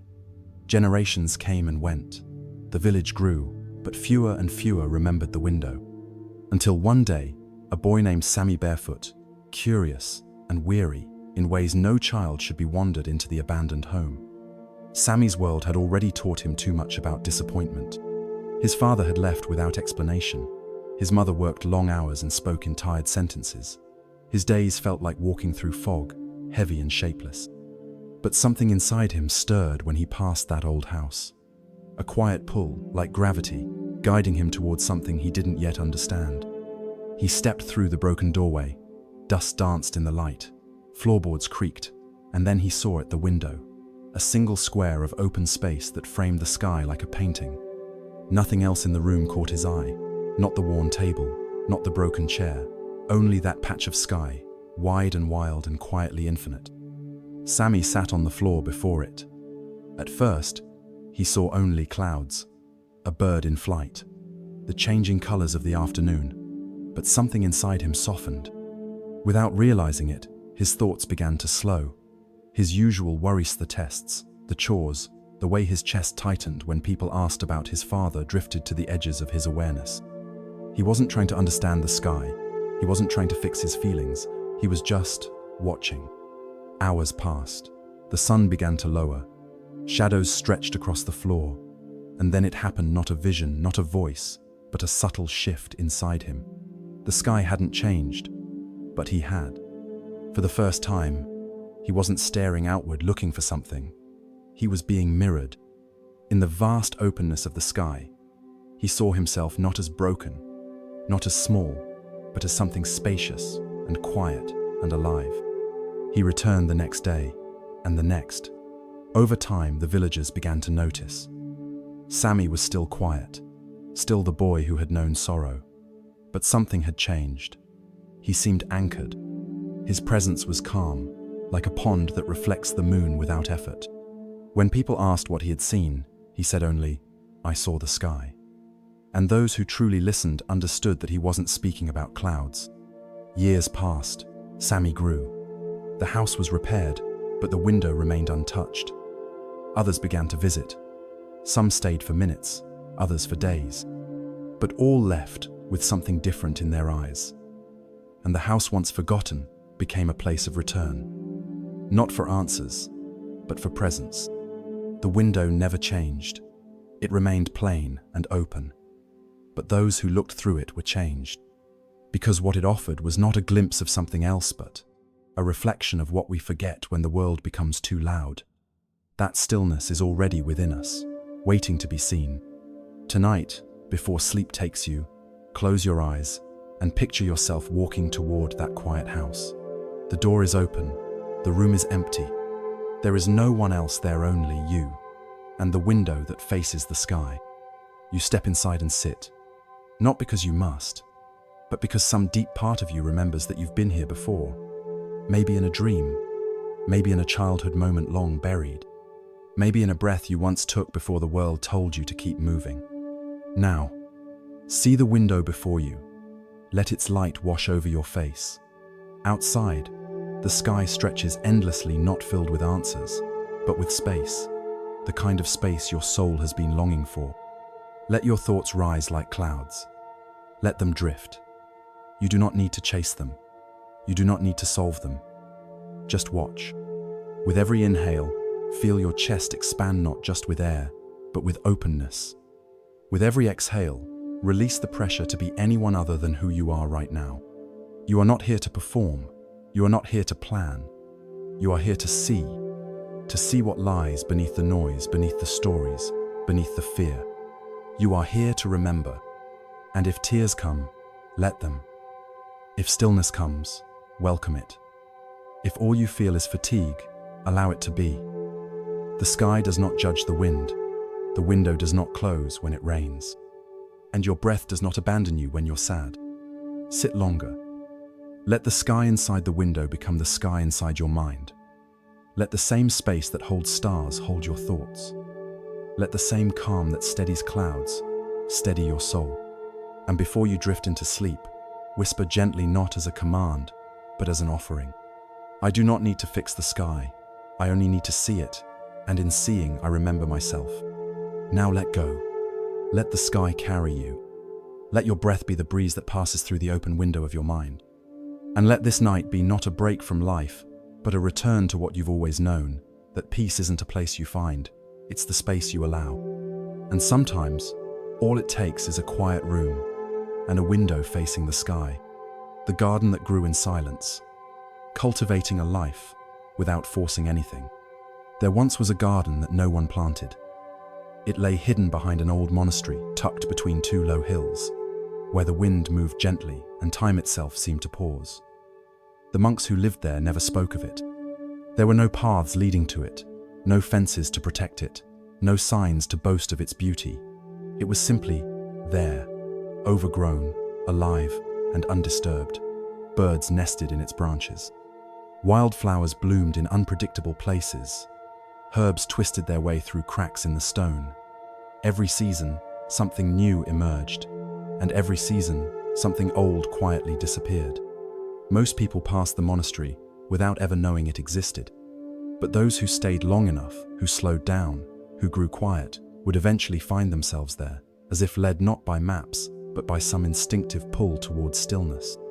And when they did, they would stop, breathe, and realize something profound.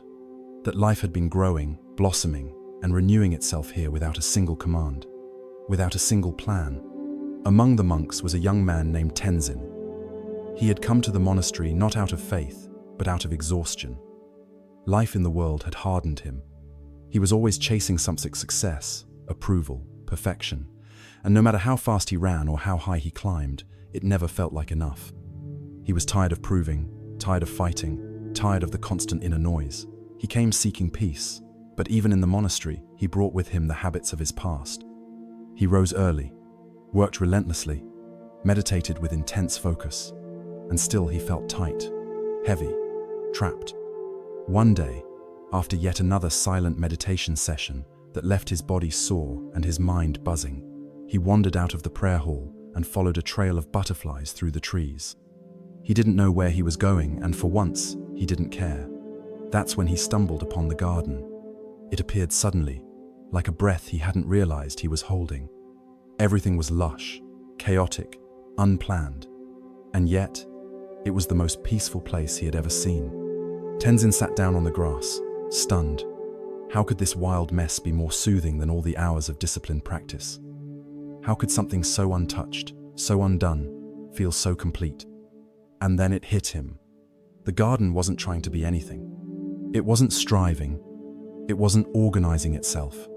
It wasn't asking how to grow. It was simply being. And in that being, it was flourishing. The flowers opened when the sun came. The leaves fell when the wind blew. The soil received the rain.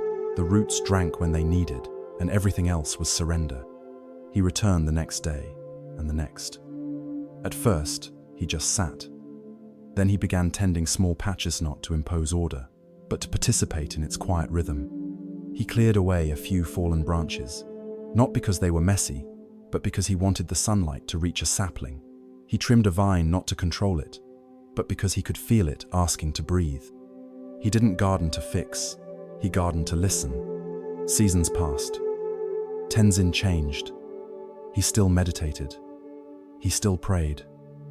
But no longer with urgency or pressure. He began waking not to achieve stillness, but to meet it. He realized that inner peace isn't something you wrestle into being. It's something that emerges when you stop forcing and start trusting. The monks began to notice. His presence was different now, softer, slower, but also more rooted, like a tree that no longer fears the wind. When new initiates arrived, Tenzin did not offer long teachings. He simply brought them to the garden and let the silence speak for itself. One day, a boy who had been grieving the loss of his father came to the monastery, angry and lost. Tenzin found him wandering, fists clenched, breath short. Without saying a word, he led him through the trees and into the garden. They sat together, the boy crying quietly. Around them, the wind passed through the branches. A butterfly landed on a stone, A petal fell without sound, and slowly, the boy's breath began to match the garden's rhythm. That night, the boy asked, "How did you make this place?" Tenzin smiled and said, "I didn't. I just stopped trying to control it. And it grew." Tonight, as you close your eyes, imagine yourself stepping through a hidden gate into that same garden. The world behind you fades the deadlines, the regrets, the noise. You walk barefoot along a soft, uneven path. The soil is warm. The air smells of wild mint and jasmine. You hear the hush of leaves moving gently, not hurried, not afraid. You find a small patch of grass beneath an old tree, and you sit. There is no one here to impress, nothing to prove. The flowers do not compare themselves. The vines do not ask when they'll reach the top. The trees do not plan their growth. Everything simply is, and it is enough. Place a hand on your chest, feel your breath. Inhale soft without effort. Exhale long without control. Let each breath be like a falling leaf. Let each thought pass like a drifting cloud. You do not need to fix yourself tonight. You do not need to bloom faster, to heal completely, to solve anything. You are the garden. You are already growing, even in your sleep. With each inhale, receive what is here: safety, stillness, life. With each exhale, release the pressure to hurry, to know, to force. You are not a machine. You are not behind. You are not broken. You are soil. You are roots. You are blooming, unseen, in places no one knows but you. Trust the process. Let go of the timelines others placed on your heart. Let go of the old story that says you must earn your rest. Let the garden hold you. And as sleep comes, let your body settle into the earth of your own being. Let dreams rise like wildflowers. Let your breath become wind through the leaves. Whisper softly within, "I grow by being. I bloom by surrender. I am the garden." And when morning comes, rise slowly. Carry the silence with you. Water what is true, trim what needs space, and always trust that the most beautiful things in you will grow when you stop forcing and start allowing. Sleep now, beloved gardener. Your work is done for today. Let silence tend the rest. The river beneath the river, returning to your deepest self when the surface is too loud. Beneath every rushing river, beneath every ripple and rapid, there is always a quieter current, hidden, constant, eternal. You cannot see it from the shore, you cannot hear it above the noise, but it's there, moving silently beneath the chaos, carrying everything, always flowing home. Few know how to reach it, because most never stop fighting the surface. They get caught in the noise above, struggling to stay afloat, paddling endlessly towards something they can't even name. But the wise know, peace is never found in the struggle. It is found by sinking. Not in defeat, but in return. There was once a man named Idris who had spent his whole life swimming. He swam through expectations, through demands, through disappointments. He swam through heartbreak, through ambition, through days that blurred into years. Everyone admired how strong he was, how far he had come, how much he could carry without breaking. But no one saw that he was tired, that he was lonely, that he was afraid that if he ever stopped, if he ever let go, he would drown. One evening, after yet another day of paddling against the currents of life, meetings, obligations, inner battles, Idris sat by the river just beyond the edge of his town. He had sat there many times before, always as a visitor, never as someone willing to be still. But tonight felt different. He was too tired to fight, too tired to hold himself together. So he simply sat and watched the water rush by. For a long time, he just listened to the crashing of the surface, to the wind brushing the trees, to the quiet ache inside him that had been calling out for years. And then something unexpected happened. A memory rose on he hadn't touched since he was a child. He remembered being small, maybe 6 years old, lying in a shallow stream, face up, letting the water pass over his ears. He remembered the silence beneath the noise, the way it felt like time had stopped, like he didn't have to do anything, be anything, just float. He had forgotten that feeling. Something in him shifted. He removed his shoes, stepped into the river, and lay down not to swim, but to listen, to remember. The surface still roared. It splashed against rocks and pulled at his clothes. But beneath it, as he let his body settle, he began to feel it again, that quiet current beneath the chaos. The one that didn't rush, didn't pull, didn't demand. It was gentle, steady, deep. It had been there all along, waiting for him to stop thrashing and come home. From that moment, everything changed. Idris didn't leave the river that night with a plan or a breakthrough. He left with something better, a knowing that beneath everything, the worry, the noise, the pressure, there is always a deeper place inside. A place that does not rise or fall based on success or failure. A place untouched by fear. A place of quiet knowing. He began to live differently. He spoke less. But when he did, it came from somewhere real. He still had bad days. He still faced loss and pain. But he stopped trying to fix the river. He stopped trying to swim to some imagined shore. And instead, whenever the surface became too loud, he closed his eyes and returned to that deeper current inside himself. He remembered that he didn't need to find peace. He only needed to stop fighting it. Tonight, before you sleep, imagine that you are standing at the edge of your own river. The day has been long. The noise has been constant. You are tired not just in your body, but in your soul. And for once, you do not try to fix it. You do not reach for answers or distractions. You simply step forward into the water, slowly, gently, letting go. Feel the coolness wrap around your legs, your hips, your chest, and then, when you are ready, let yourself float. At first, you feel the rush of the surface, the pull of all your thoughts, the things left undone, the questions without answers, the emotions you haven't had time to feel. Let them pass. Let them be. You do not have to wrestle with them tonight. You do not have to make sense of the noise. You are going somewhere deeper. Now feel your breath. Let it become slower, heavier. Each inhale pulls you inward. Each exhale releases a layer of tension. The current beneath you begins to shift. You are no longer just floating. You are sinking not in danger, but in safety. You are descending into the quieter part of yourself, the part that has never left you, the part that has always known. Here, there is no rush. Here, there is no pressure. Here, there is only breath and stillness and space. Let the water around you hold your body. Let the stillness within you hold your mind. You are not drowning.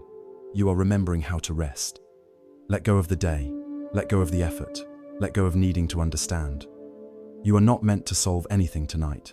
You are meant to return. This current beneath your surface is the truest part of you. It does not rise and fall with circumstance. It does not shrink when you fail or disappear when you are lost. It is always flowing, quietly, steadily, faithfully. It asks nothing of you but presence. Let yourself rest here. Inhale, I am still. Exhale, I am held. Inhale, I am safe. Exhale, I am home. And now, as sleep gently arrives, let this quiet river carry you. Let it take you not to somewhere new, but somewhere remembered. Let it wash away the tension in your shoulders, the tightness in your jaw, the restlessness in your chest. Let it smooth the sharp edges of your day. Let it soften you. When you dream tonight, dream as someone who is no longer rushing. Dream as someone who has nothing to prove. Dream as someone who has returned. And when you wake, know this: the river is still with you. Beneath every thought, every emotion, every challenge, you can always return. You can always pause. You can always breathe and remember the current that never leaves. Because peace is not a destination. It is not found in achievement or escape. Peace is the river beneath the river, and it is yours. Always. The house you forgot you built, returning to the home within, after years of searching outside. Long ago, before you knew how to name your fears or explain your dreams, before the world taught you how to perform and prove, you built a house inside yourself, not of brick or wood, but of wonder. It had no blueprints. It needed none. You built it from laughter that echoed across childhood fields, from the warmth of hands held without reason, from quiet nights when the stars looked close enough to touch. Each room was made of light and softness, each window open to something vast and kind. You lived there without effort. It wasn't a destination. It was simply the place where you belonged. But time passed. You learned to survive, to achieve, to protect. Life pulled you outward into cities of noise, into rooms filled with expectations, into conversations that felt like performance. You began measuring yourself against other people's reflections. You began collecting masks, adjusting your voice, shaping your days to fit other people's maps. You became busy, distracted, and slowly, you forgot. You forgot the path that led inward. You forgot how to sit with yourself without needing to improve anything. You forgot that stillness was your original language. That peace was not something to earn, it was the ground beneath your feet before you learned to run. You forgot the house you built. But the house did not forget you. It stood quietly, waiting. Through every success, it waited. Through every breakdown, through every night you couldn't sleep. Every morning you put on a brave face. Every time you wondered why the things you chased still didn't feel like home, it waited, patient, unchanging. The door never locked, the windows never closed, the light never left. And one day, after enough miles had been run, enough roles had been played, enough noise had been chased into silence, you stopped. You sat down, not because you were told to, but because something inside whispered, you are allowed to stop searching. That was the beginning. At first, you didn't recognize the path. It had become overgrown, covered with doubts, distractions, old wounds you hadn't dared to face. But step by step, breath by breath, you began to clear it. Not with force, but with remembrance. You followed your breath, the quiet pulse beneath the chaos. And eventually, you saw it again, the doorway, weathered by time, but intact, familiar, sacred. You reached for the handle, and it opened. Inside, it was not grand or decorated. It was simple, soft, honest. The floors were made of all the moments you had thought were too small to matter. The walls were held together by every time you had chosen kindness when it would have been easier to close. And in the center of the house, there was a single chair, bathed in light. You sat, and for the first time in what felt like years, you exhaled. Not the exhale of getting something done, not the exhale of collapsing into sleep from exhaustion, but the exhale of arrival, of reunion, of remembering that nothing outside you ever needed to make you whole, because you had never been incomplete. You wept, not out of pain, but because you had missed yourself. Tonight, as you prepare to sleep, walk back to this house within you. You don't have to look for it.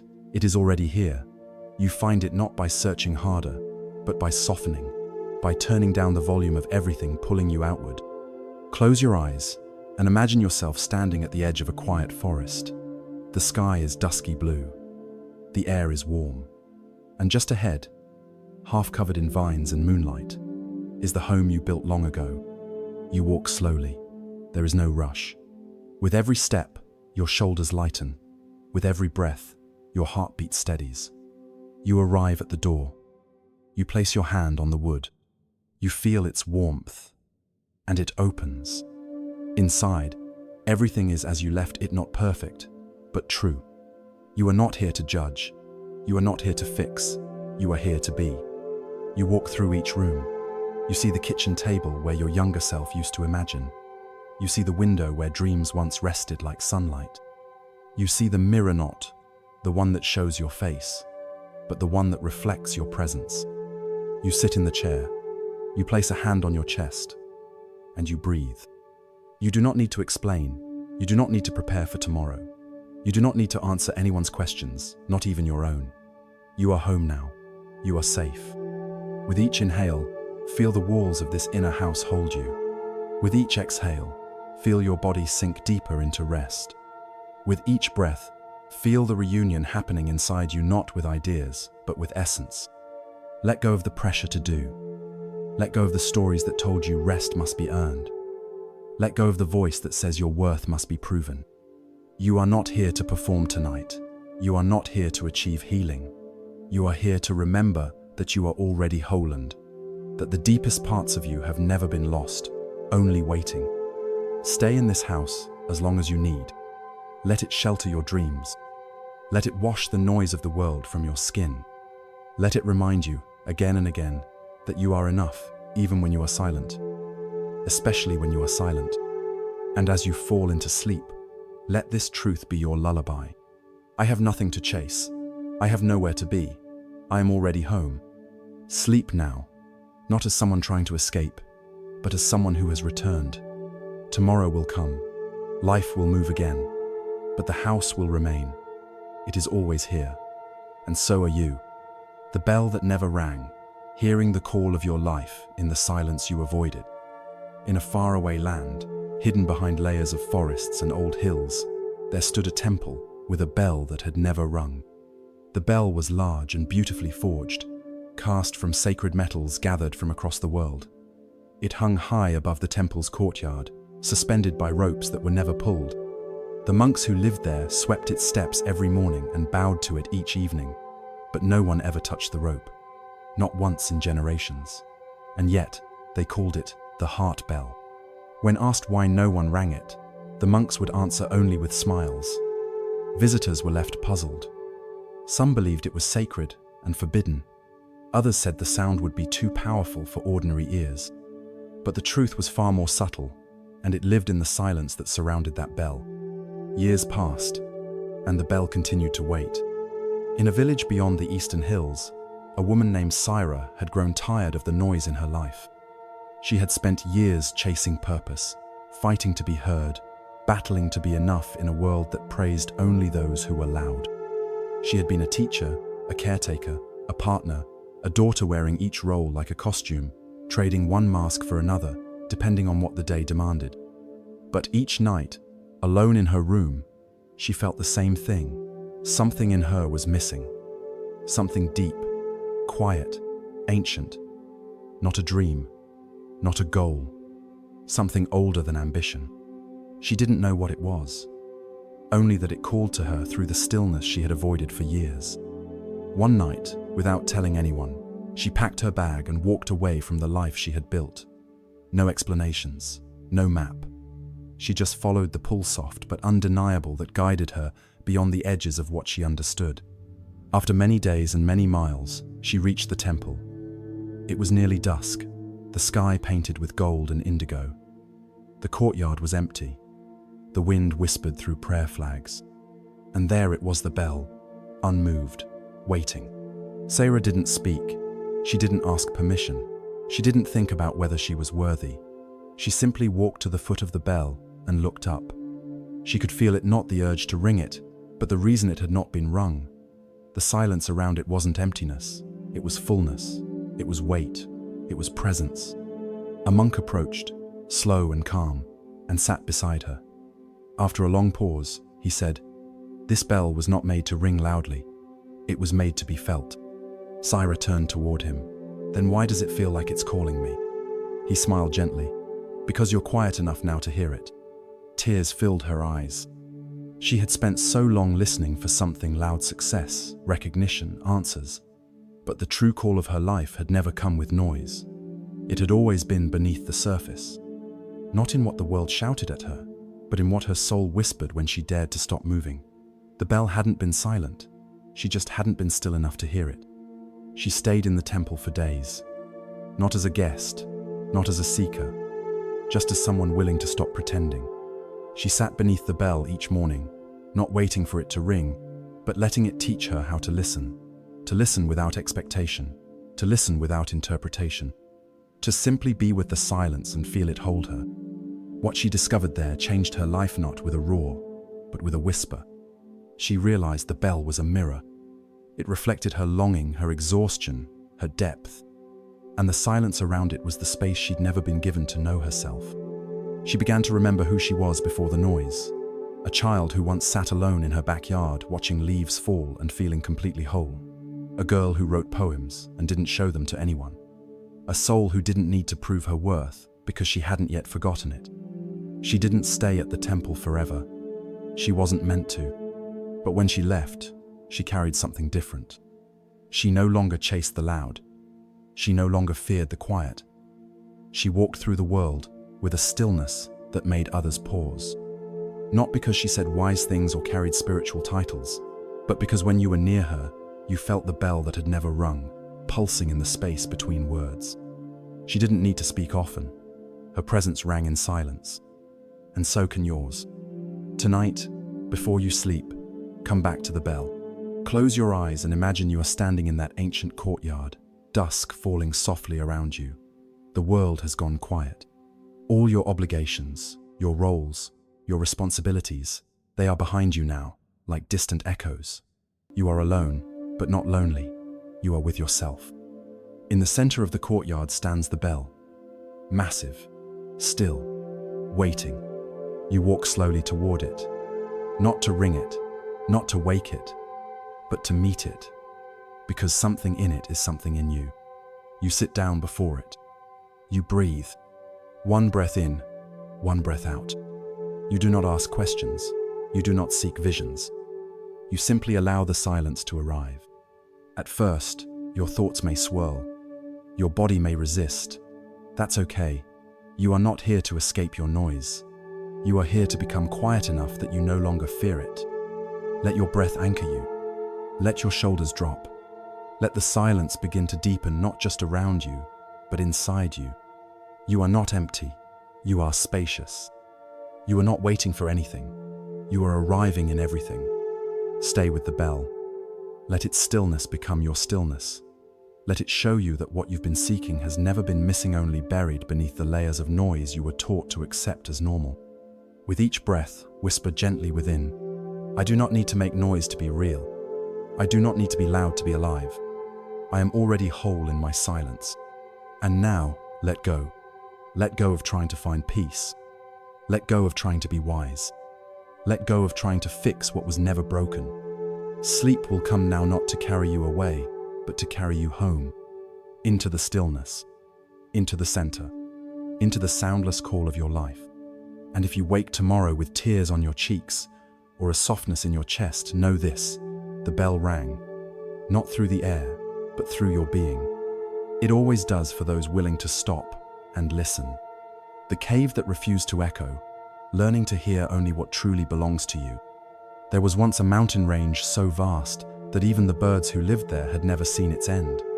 Deep within its folds was a cavern known by many, but whispered about by those who had dared to step into it.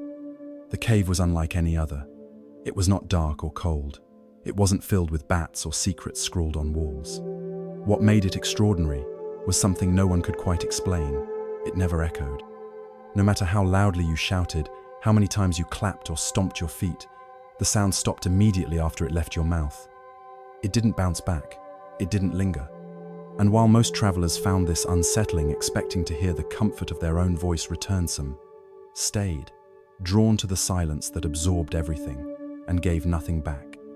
The villagers nearby called it the listening cave, but those who understood its true nature gave it another name, the cave that refused to echo. There was a boy named Leon who had grown up never quite knowing where his thoughts ended and the world's expectations began. From a young age, he heard voices of teachers, parents, friends, even stranger soul telling him who to be, what to feel, how to live. Be successful. Don't cry. Make them proud. Work harder. Don't speak too much. You'll never be enough if you stop. These words didn't just pass through his ears. They embedded themselves in his mind. So much so that when Leon was finally alone, he still wasn't. The voices echoed inside him endlessly. No matter how far he traveled, how many goals he achieved, how many masks he wore, they followed. In every quiet moment, they returned, repeating the same pressure, the same fear, the same emptiness. One night, after a particularly heavy day that felt like a weight pressing on his chest, Leon heard a tale from a wandering monk who visited his town. The monk spoke of a cave far beyond the hills that had the power to silence all echoes. It does not take away your voice, he said. It only removes the ones that do not belong to you. Something in those words struck Leon like lightning. He didn't ask for directions. He didn't pack much. He just walked. For days, for weeks, letting the thought carry him like a current. Eventually, he found it. A narrow path through tall rocks, a breath of cool air between the stone, and then the entrance. The cave yawned before him, not dark but still, deeply still, like it had been waiting. Lian stepped inside. He spoke softly at first. "Is anyone here?" No response. He clapped. Nothing. He shouted one of the lines he'd been told since childhood. "You're not doing enough." No echo. He tried another. "You'll be forgotten." Still nothing. And then another. "You're too soft to survive." The cave remained silent. No matter how many voices he repeated words that had haunted and shaped him, they were swallowed whole, absorbed into nothingness. They did not return. They did not repeat. It was like the cave had a filter, a knowing, and it only allowed truth to breathe. Lian stayed for hours, then days. He began speaking only what felt real, not inherited, not expected. And the cave would let those words hang in the air for a moment, before releasing them softly, gently. When he said, "I am tired of pretending," it lingered. When he whispered, "I just want to be me," he could feel the sound hug the stone before fading. Those were his words. They belonged. Over time, the echo inside him faded too. He stopped living in reaction. He stopped performing for an audience that existed only in memory. And in that silence, he met someone he hadn't seen in years himself.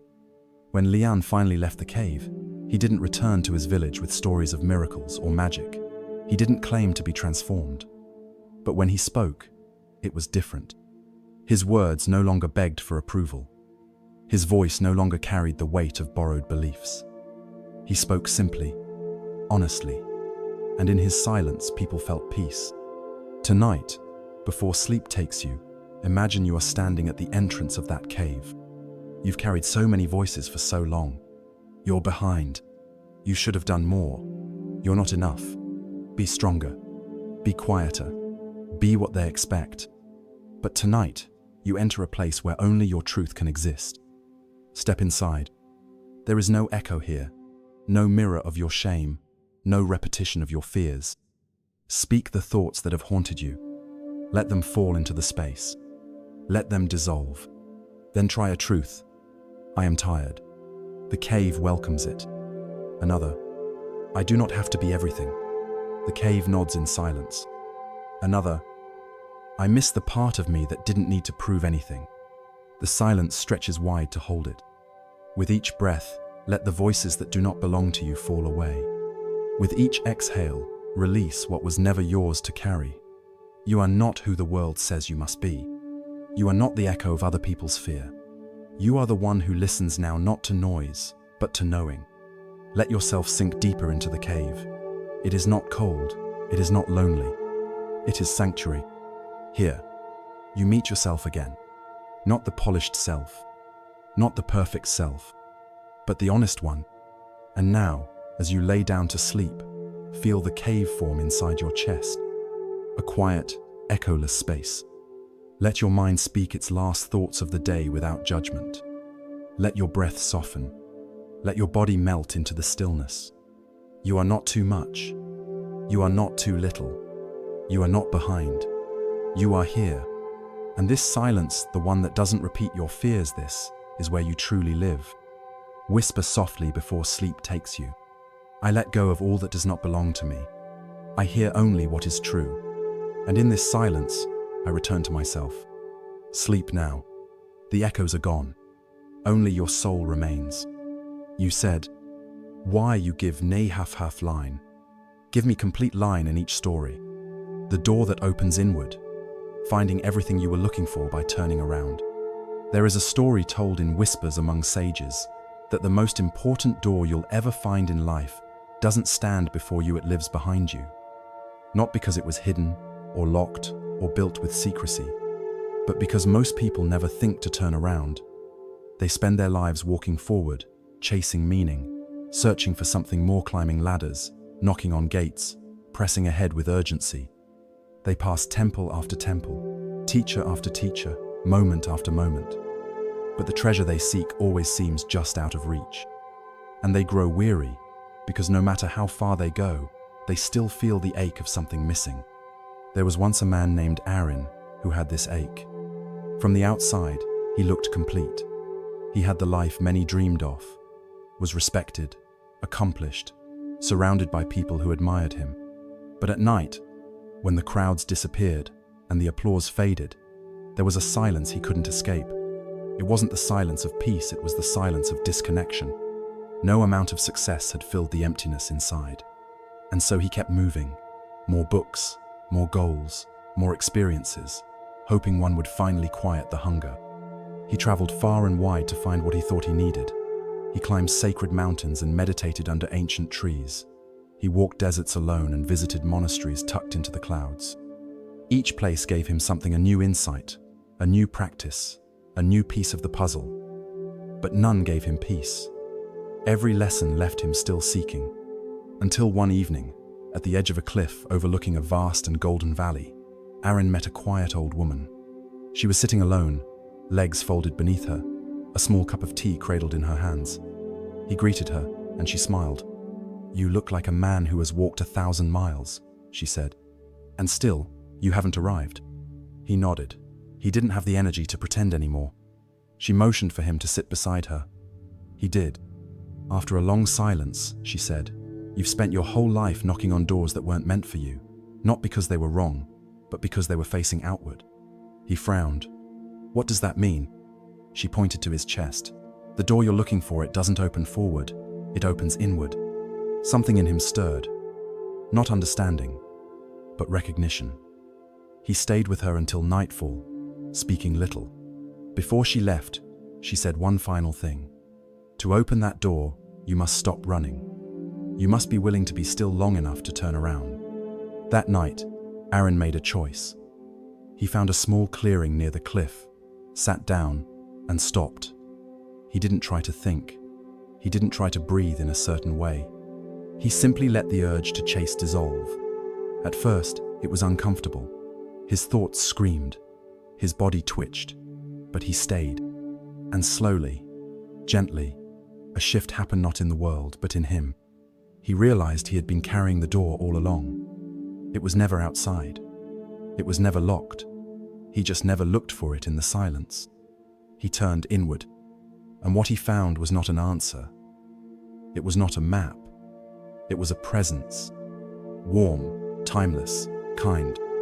He cried, not from sadness, but from the overwhelming sense that he had finally come home.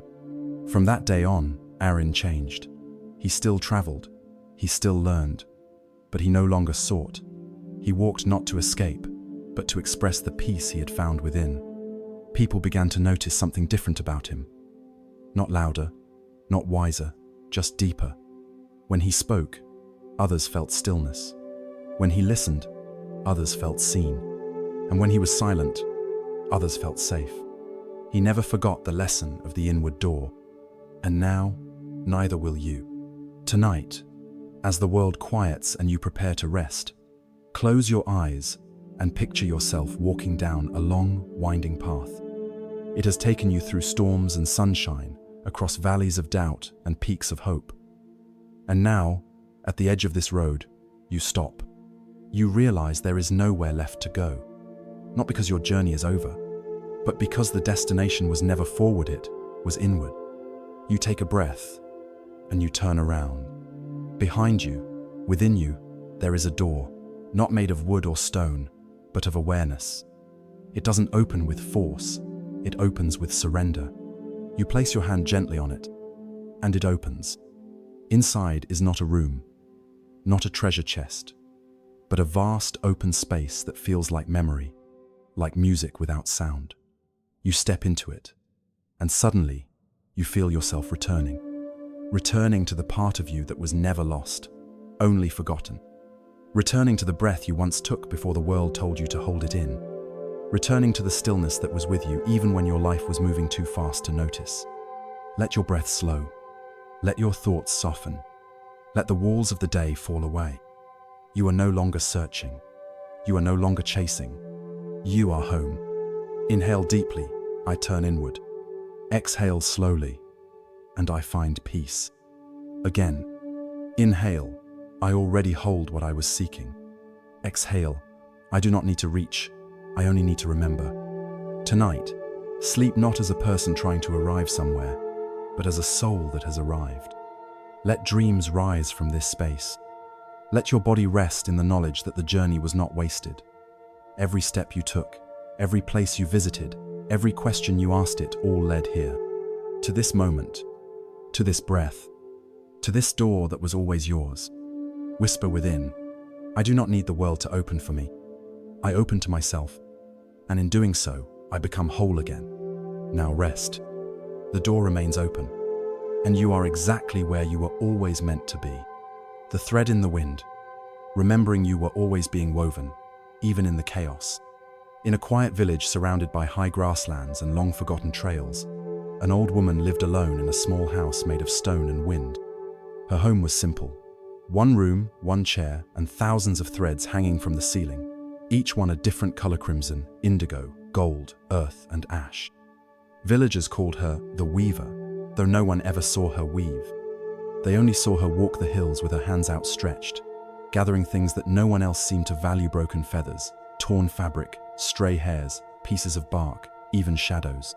She gathered what others discarded. And yet, her home shimmered with quiet magic. The children asked questions.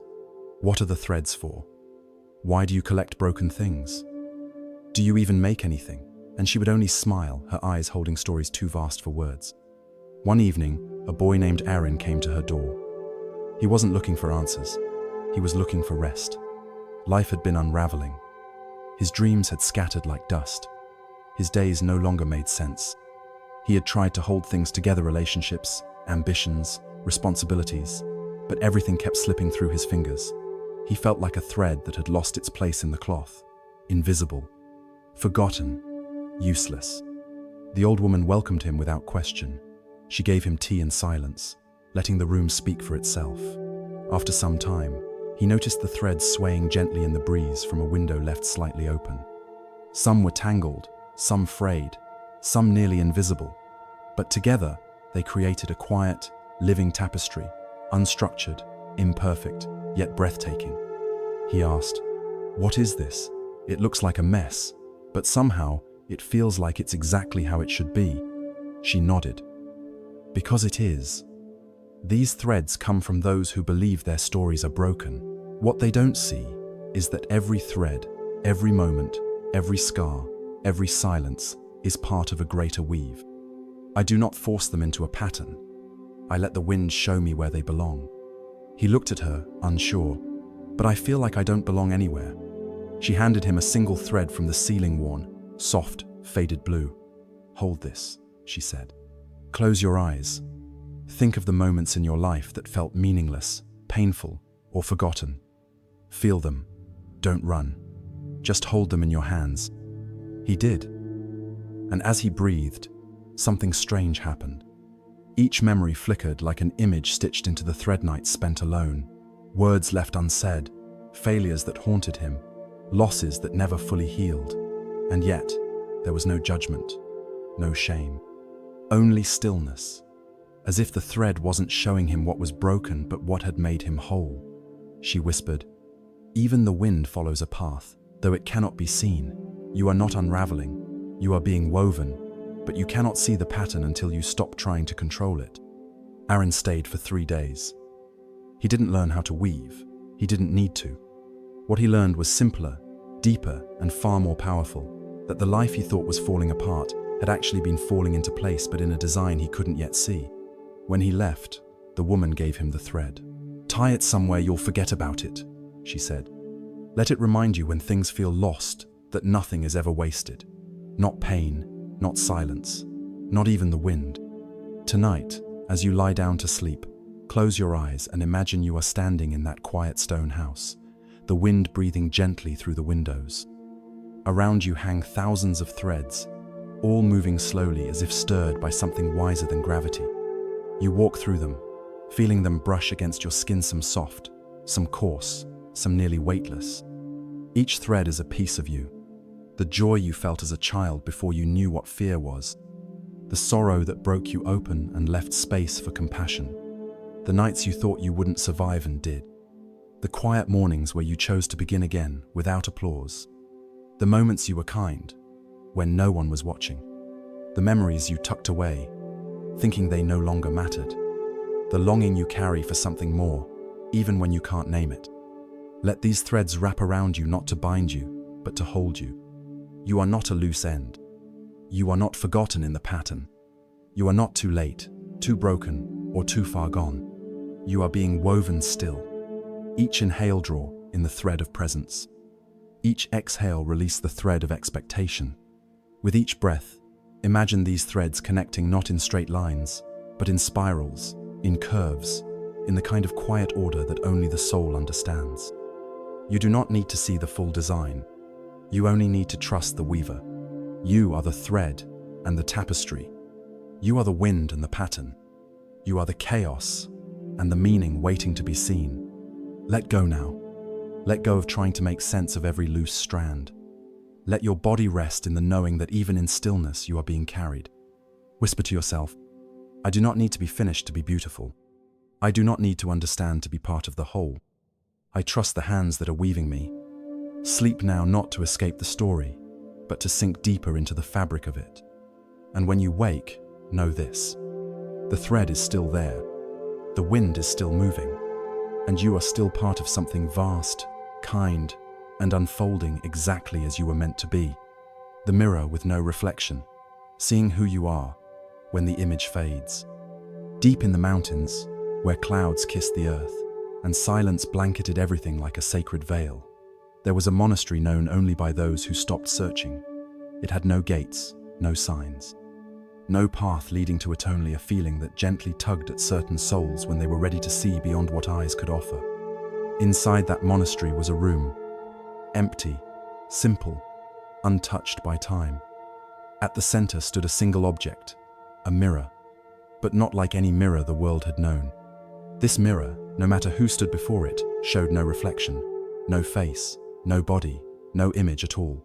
Those who came before it expecting to see themselves were met with pure stillness, a blank surface.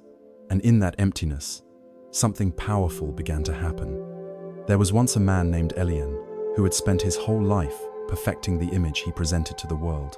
He had studied success, dressed in confidence, spoke with practiced certainty. In every room he entered, he knew exactly how to appear. Every smile, every word, every silence crafted, controlled. He wasn't pretending, he was surviving.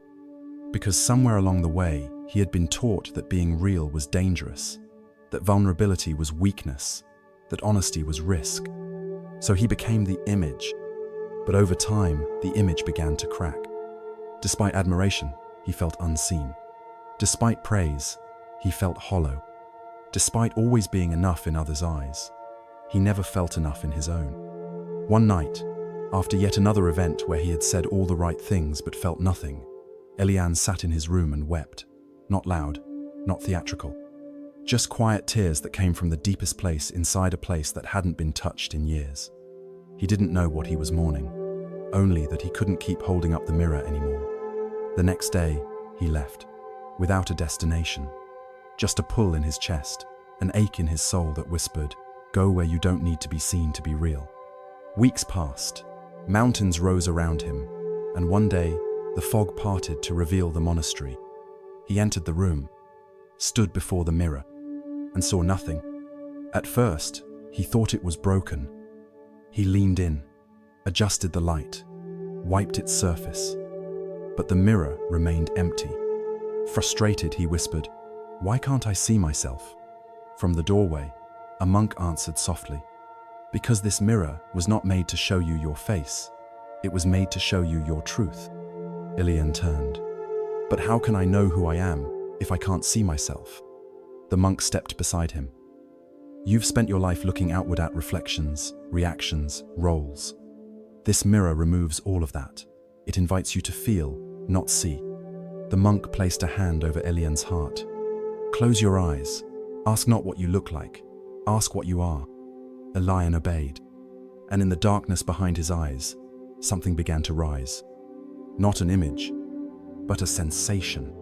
He felt the ache of his childhood, the longing to be held without needing to perform. He felt the exhaustion of his adult year, carrying the weight of expectations like armor. He felt the softness he had buried, the dreams he had silenced, the love he had never allowed himself to receive. He felt all of it not as flaws, but as truth. And in that flood of feeling, he saw himself more clearly than he ever had in a mirror. Tears fell, not because he was broken, but because he was remembering. For the first time, he did not need to be anyone. He could just be. When he opened his eyes, the mirror was still empty. But now he understood. It had given him something more valuable than an image. It had returned him to himself. Elian left the monastery not with a new identity, but with no need for one. He didn't abandon his life. He returned to it. But this time, he spoke differently, not louder, but more honestly. He no longer needed to be understood by everyone. He just needed to understand himself. He began living with softness, no longer afraid that softness meant weakness. And people noticed. Not because he looked different, but because they could finally feel who he truly was. He no longer looked in mirrors for answers. He looked inward. Tonight, as your day comes to a close and the world grows quiet, imagine that you are entering that room.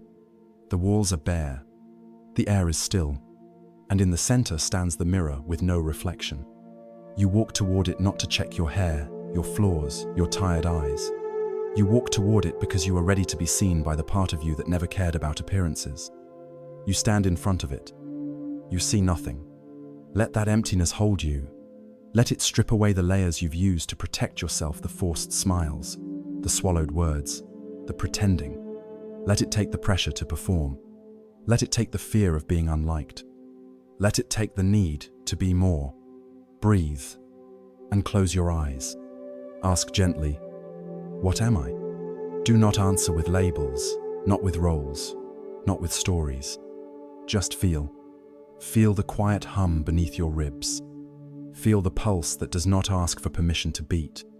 Feel the space inside you that has never changed even when everything else did.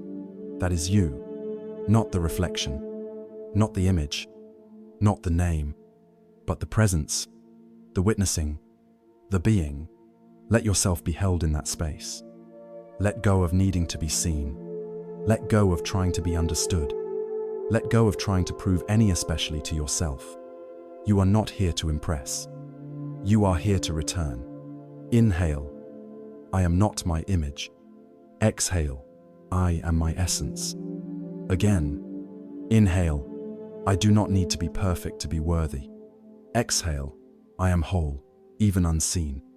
Tonight, sleep not as someone trying to hold it all together, but as someone allowing it all to fall gently away. The mirror will still be there. And every time you forget, every time the world pulls you back into its expectations, come back. Stand before it. Close your eyes. And remember, what I am cannot be seen. It can only be felt. And I choose to feel it now. Sleep now, not as a reflection, but as truth. The lantern that lit nothing, trusting the path you cannot see. High in a land where stars seemed to rest just above the mountains and silence echoed louder than speech, there lived a monk who carried an unlit lantern. He wandered from village to village, forest to forest, temple to temple, always with the same gentle steps, the same calm gaze, and the same peculiar object swinging from his hand.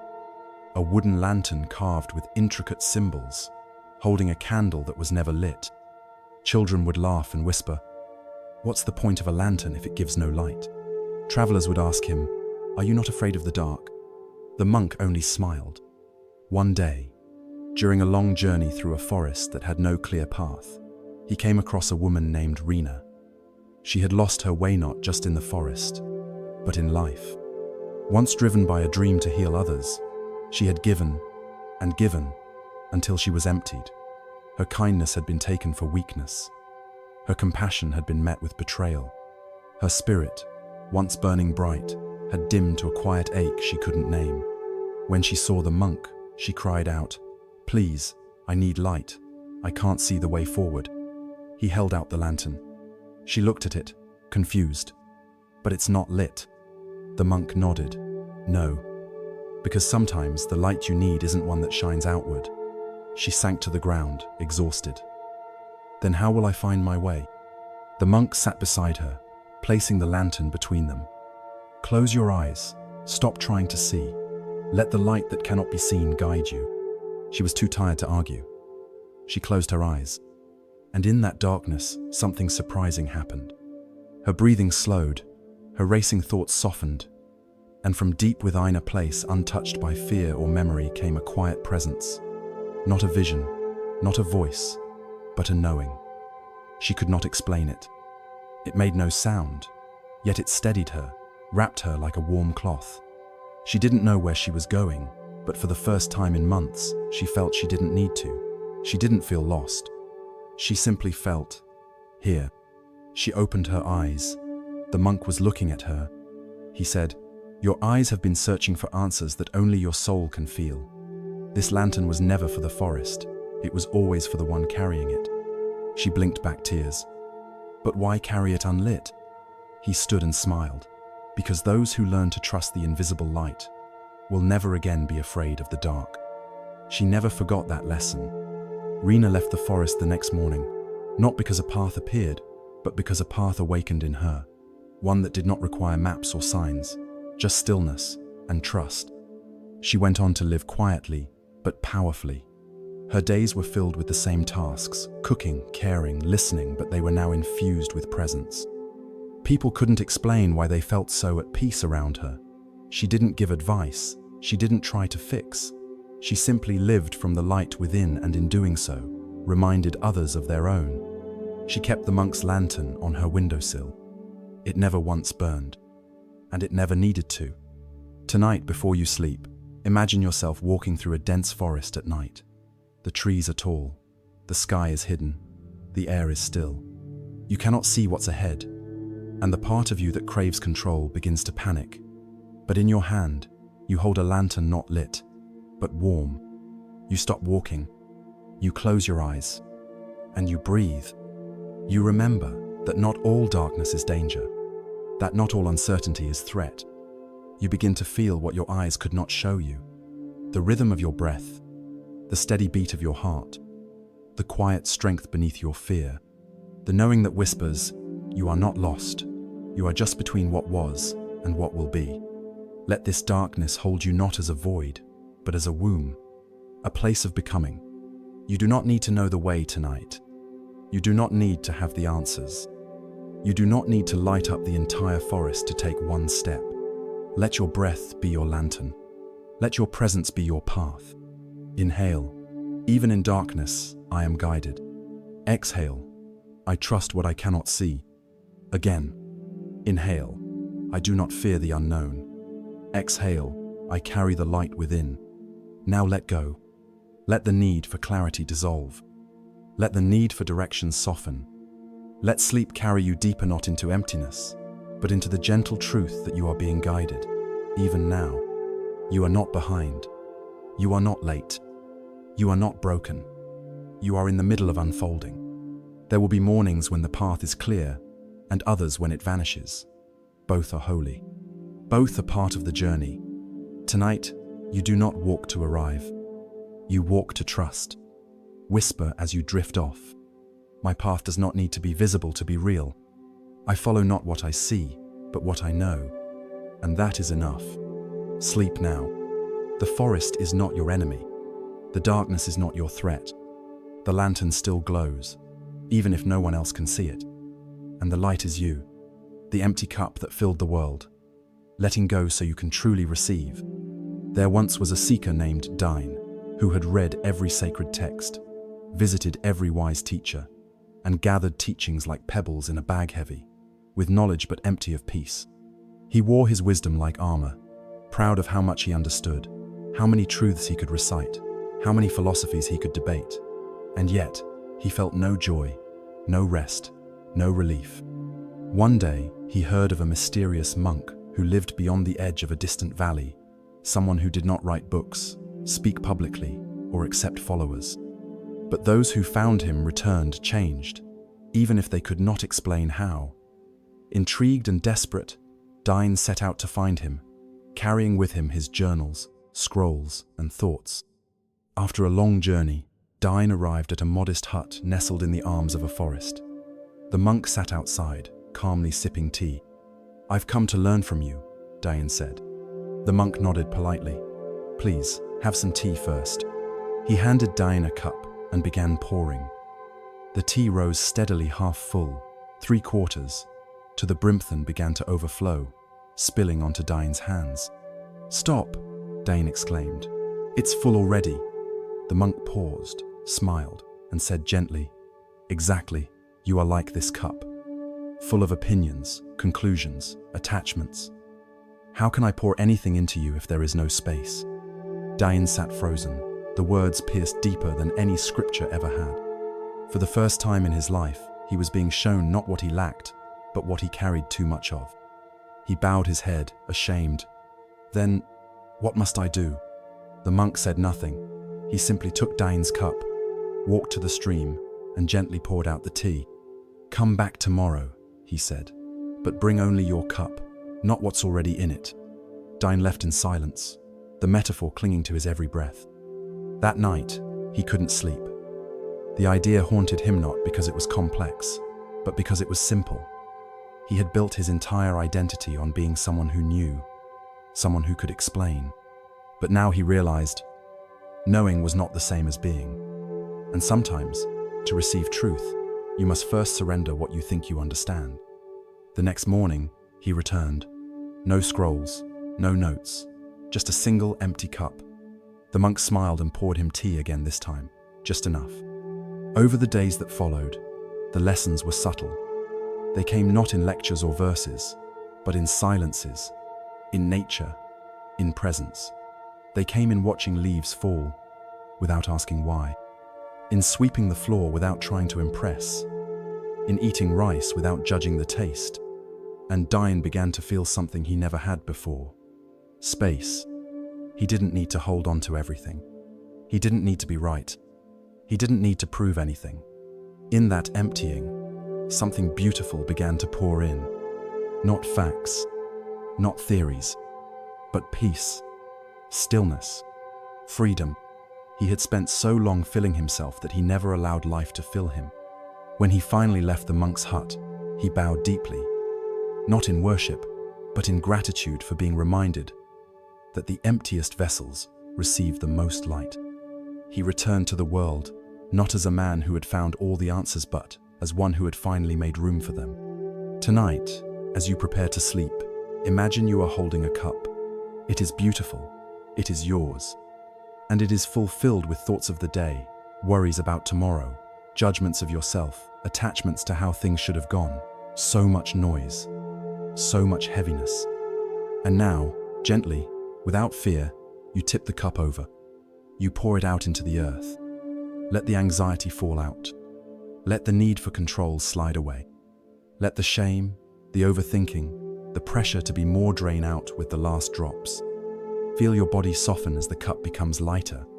You do not lose anything by emptying. You create space for everything that truly matters to come in. Breathe deeply. Inhale, I release what I no longer need. Exhale, I make space for peace. Again. Inhale, I do not cling to what weighs me down. Exhale, I open to what lifts me. Now, in this emptiness, notice what gently arrives. Not in force, not in noise, but in stillness. Perhaps it is a sense of ease in your chest, or a single memory from childhood that reminds you of joy. Or maybe nothing at all, just breath and quiet and rest. That too is sacred. Let it be enough. Let go of the need to be full. Tonight, be the empty cup. Let sleep pour into you like warm tea. Let dreams fill the spaces that used to be crowded. Let the divine speak not through answers, but through presence. You are not here to hold everything. You are here to receive what is meant for you. Whisper as you drift. I empty what is heavy. I receive what is light. I rest, open and free. And now, sleep. The cup is ready, and so are you. The man who sat beneath the clock, freeing yourself from the prison of time. There once was a man named Sael who lived his life ruled entirely by time. He wore a watch that never left his wrist, no matter the occasion, no matter the season. His day was divided into rigid blocks of productivity, achievement, and obligation. He measured the worth of his moments not by how he felt, but by how much he accomplished. Morning routines were sharpened to the minute. Conversations were cut short if they strayed too far from purpose, and any idle moment was quickly filled with something useful.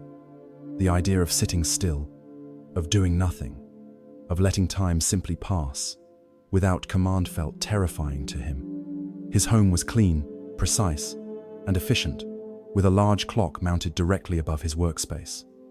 It ticked loudly, a constant reminder that time was slipping, that he must not waste it. That rest must be earned. That stillness was laziness dressed as self-care. But over the years, something began to shift inside him. Despite all his structure, he began to feel more anxious. Despite all his achievements, he felt less fulfilled. His life was full of motion, but empty of meaning. Every time he looked at the clock, he didn't feel control. He felt dread. One morning, Sael awoke with a heaviness he couldn't explain. It wasn't illness. It wasn't fatigue. It was as though something inside had gone silenter. Part of him, that used to carry him forward, had simply stopped trying. He got up, sat at his desk, and stared at the ticking clock for hours. He did nothing. He didn't even notice that he was doing nothing until the sun had shifted halfway across the room. For the first time in years, he didn't rush to fix it. He didn't reprimand himself. He simply sat there, beneath that loud clock, and listened. In that silence, a memory returned to him he hadn't touched in decades. As a boy, he used to sit beneath a fig tree in his grandmother's garden. Time didn't matter there. Hours melted into the soil. Birds sang songs that never rushed to end, and he remembered how he used to feel free. Not from responsibility, but from the pressure to make every second useful. That memory flooded him with emotion, and for the first time in years, he took off his watch and placed it on the desk. He didn't know why, but something told him to leave. He packed lightly and began walking. Not with a destination, not with a timeline, just a simple desire to move differently, without expectation, without the clock. He wandered through fields, forests, and villages, letting the sun and the wind tell him when to stop, when to rest, when to continue. He stayed in towns where people still measured time by the length of shadows. He watched elders move slowly, not because they were weak, but because they understood that rushing was a kind of blindness. In one such village, he met an old potter who invited him to stay for a few nights. The man didn't speak much, but his hands moved with grace and patience. Sael asked him, "How do you know when your pots are ready if you don't use a timer?" The potter smiled and said, "Because I don't ask the clay to obey the clock. I ask it to obey its own rhythm." That one sentence broke something open inside Sael. He realized he had spent his whole life asking himself to match a rhythm that was never his. He had tried to force his body, his mind, his heart to dance to the ticking of a man-made machine, and in doing so, he had lost his own music. That night, Sael slept beside the warm kiln fire with the smell of wet clay in the air, and when he awoke, he felt as if something inside him had been reformed. Not entirely new, but softened, wiser, and finally, ready to stop measuring his life in minutes. He returned home after many months, but he never put the watch back on. The clock above his desk remained, but now it was silent. The batteries removed. He no longer needed it to feel anchored. His days were still full, but now they flowed like rivers, not trains. He worked, yes, but he also paused. He watched the sky change. He let moments arrive without needing to rush them away. And somehow, in that slowness, he got more done than ever before, not in volume, but in depth. He no longer chased time. He walked beside it, and at the end of each day, he no longer asked, "Did I do enough?" He asked, "Did I live this day fully present, or did I miss it waiting for the next one?" Tonight, as your body prepares to rest and your thoughts begin to slow, imagine yourself stepping away from the ticking world. Imagine removing the invisible watch you've been wearing, one made of pressure, deadlines, and guilt. You place it down, and you step into a space where time is not a ruler but a companion. Breathe deeply. Let go of the need to rush into sleep. Let go of the urge to earn your rest. You do not have to prove anything now. You do not have to be productive. You do not have to finish a task, solve a problem, or complete a transformation before you close your eyes. You only have to be here. Let your breath set the rhythm now. Inhale slowly. I release the weight of time. Exhale, I return to my natural pace. Again, inhale. My worth is not tied to how much I do. Exhale. I am allowed to rest simply because I am alive. Let your limbs grow heavy. Let your mind unclench. Let your spirit step out of the current that rushes forward endlessly and instead float in the calm waters of now. There is no race here. There is no lateness. There is only this moment, and it is enough. Whisper softly to yourself before sleep finds you. Time does not own me. I am not behind. I am right where I need to be. Now rest. Not because the clock says so, but because your soul has been waiting for this stillness. Sleep now. Time will wait. The garden that grew in silence, learning to heal without needing to be seen. In a hidden valley that never appeared on maps and could only be found by those who had stopped trying, there lay a garden unlike any other. It had no entrance gate, no welcome sign, no visible caretaker. Wildflowers bloomed in impossible colors. Fruit trees bent under the weight of ripeness, and vines danced gently over stones that bore the quiet wisdom of centuries. The garden did not attract tourists. It did not belong in any guidebook. It wasn't cultivated for admiration, it simply existed, thriving in stillness, untouched by the eyes of the world. The villagers nearby whispered of a woman who had once lived deep in the valley, a healer, known only by the name Elan. She had once been famous across distant lands for her remedies, her words, and her ability to lift sorrow with her presence. People had traveled for weeks just to spend a few minutes with her, hoping for healing that no physician could give. But one day, she vanished. Not from death, but from exhaustion. You see, Elan had given everything. Not just her knowledge, but her energy, her time, her boundaries, her own peace. People came not to walk beside her, but to lean on her. And she, believing that love meant sacrifice, never said no, until she couldn't give anymore, until her body broke in quiet protest, until she realized that being needed wasn't the same as being whole. And so she left. Without ceremony, without goodbye. Just one morning she stepped into the valley and did not return. In the beginning, the garden was bare. She carried no seeds, only silence, only pain. She did not try to grow anything. She did not build anything. She simply lay in the soil, weeping into the earth, letting her tears fall without shame. She did not ask the ground to fix her. She simply trusted it to hold her. And the earth listened. Day after day, she sat quietly. She spoke to no one. She wrote nothing. She shared no wisdom. She watered nothing, planted nothing, harvested nothing. And still, something changed. Tiny shoots began to rise where she sat. Flowers began to bloom where she walked. Trees began to sprout in places she had only rested. She didn't try to make it happen, it just did. The garden responded not to effort, but to presence. It did not ask for tending. It asked only for truth. Years passed. Elan no longer sought to be seen. She no longer needed to be praised for what she offered. She became part of the garden, not its creator, just its companion. And without any intention of being discovered, she became whole. One day, a traveler stumbled into the valley by accident, weary and broken. Expecting nothing, he sat among the trees and felt something he hadn't felt in years. Safety. He felt no pressure to explain himself, no expectation to be healed, just space. And in that space, his wounds began to breathe. He returned to his village changed. Word spread not of Elan, but of the garden.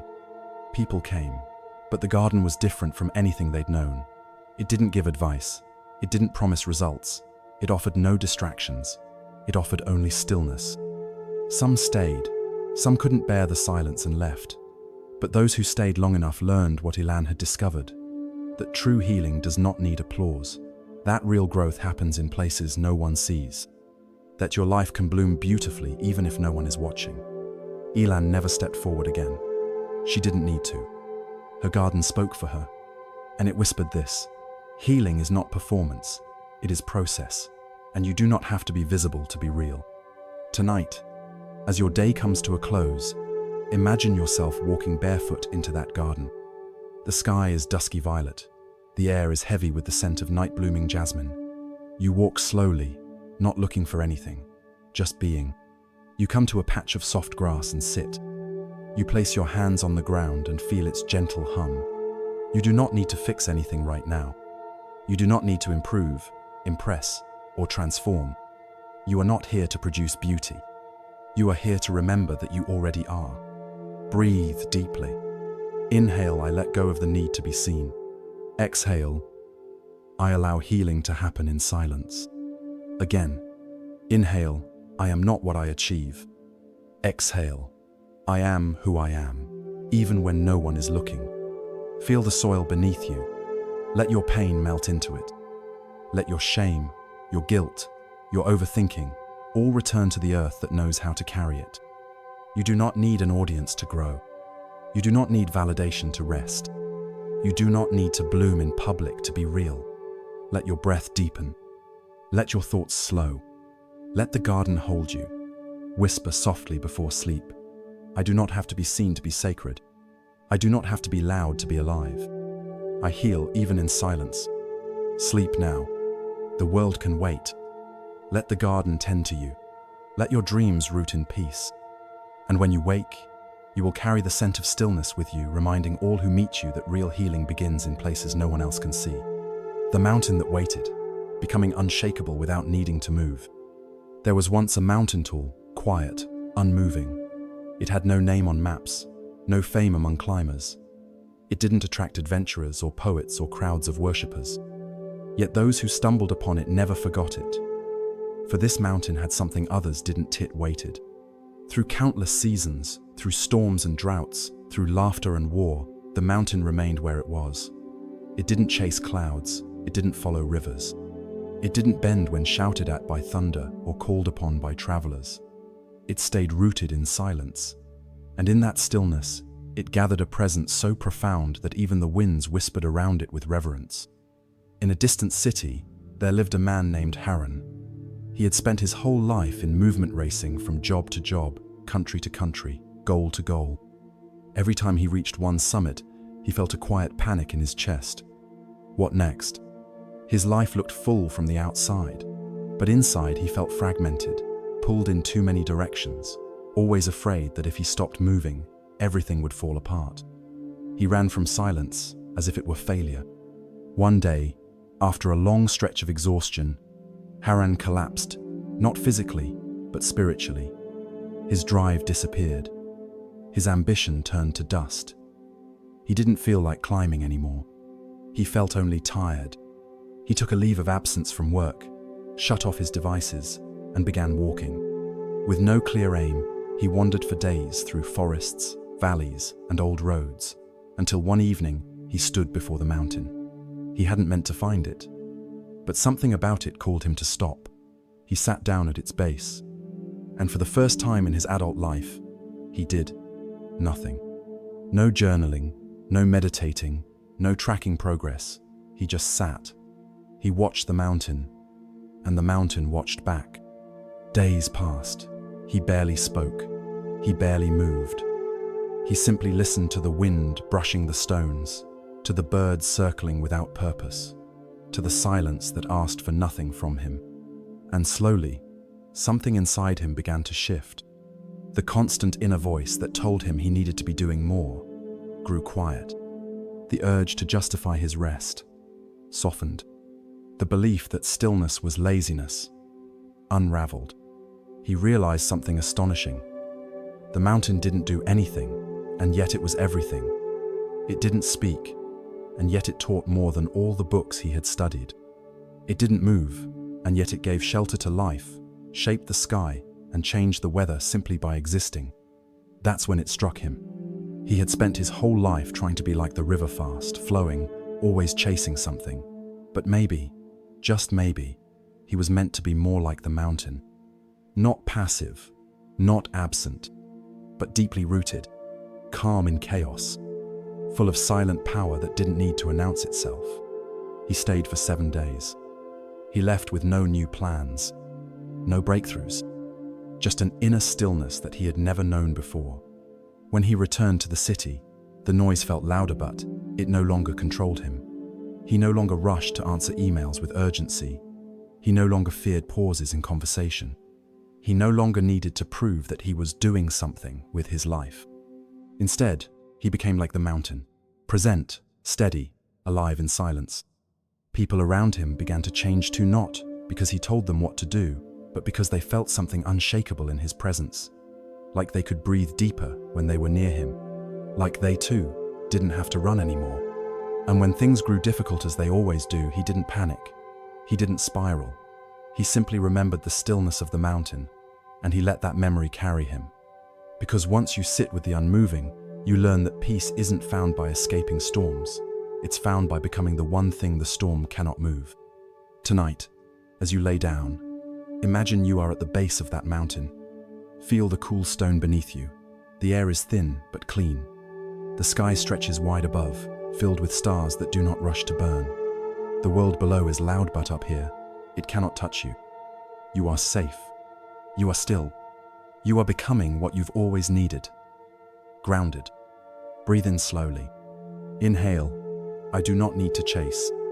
Exhale, I do not need to run. Again, inhale, my value is not in how fast I move. Exhale, I am powerful in my stillness. Now feel the mountain behind you, not towering to intimidate, but standing with you, like an old friend who doesn't need words to say, you are not alone. Let your spine grow heavy against the earth. Let your thoughts fall like leaves. Let the rushing current of the day quiet itself. You do not have to keep going right now. You are allowed to stop. You are allowed to be still. You are allowed to just be. Whisper to yourself as you drift off. I am not my pace. I am not my performance. I am a mountain, and mountains move worlds by standing still. Sleep now. The mountain within you is waiting to rise. And when you wake, you will carry its calm into the noise, reminding the world that stillness is not weakness. Stillness is strength. The rain that didn't rush, surrendering to what comes without resistance. There was a village where rain rarely fell. For months, even years, the sky remained dry, and the people came to measure time not by calendars, but by the thickness of dust on their windowsills. Crops struggled, rivers sank into silence. Hope became brittle, cracking like old earth beneath tired feet. And so, they prayed. Loudly, frequently, desperately. They danced for it, begged for it, built altars for it, but the sky remained unmoved. Except for one man. He was old not by years, but by quiet. His name was Naren, and unlike the others, he did not plead with the heavens. He did not shout or shake his fists at the clouds. He did not try to make the rain come. He simply waited. He tended a small patch of land beside his home, gently sweeping the earth every morning, offering it water he had saved, even though there was barely enough for himself. One day, a group of villagers confronted him. "Why do you act as if the rain will come when it clearly will not?" He replied, "Because my job is not to summon the rain, it's to be ready for it." They scoffed and left, but Naren continued. He tilled the soil with hands that did not rush. He planted seeds with no guarantee of their survival. He sat on his porch every evening and whispered blessings to the sky, not to change it, but to stay connected to it. And then, one night, it came. Not in a storm, not in a downpour, but in the slowest, softest, sprinkle barely more than a mist. The kind of rain most people might miss if they weren't paying attention. But Naren noticed. He stood in it, lifted his face, and smiled. The others, asleep or distracted, didn't see it until the morning. By then, the earth had already changed. Not transformed completely, but softened. The cracks in the soil no longer looked like scars. They looked like places ready to receive. Over the following weeks, the rain returned again and again, not in floods, but in gentleness. The kind of rain that doesn't rush, the kind that knows the earth must absorb slowly if it is to truly heal. And the villagers asked Naren, "How did you know it would come?" He answered, "Because rain doesn't respond to force. It responds to surrender, and so does life." From that day forward, they stopped shouting at the sky. They began listening instead, and life began again. Now, imagine tonight that the sky above your own life is quiet.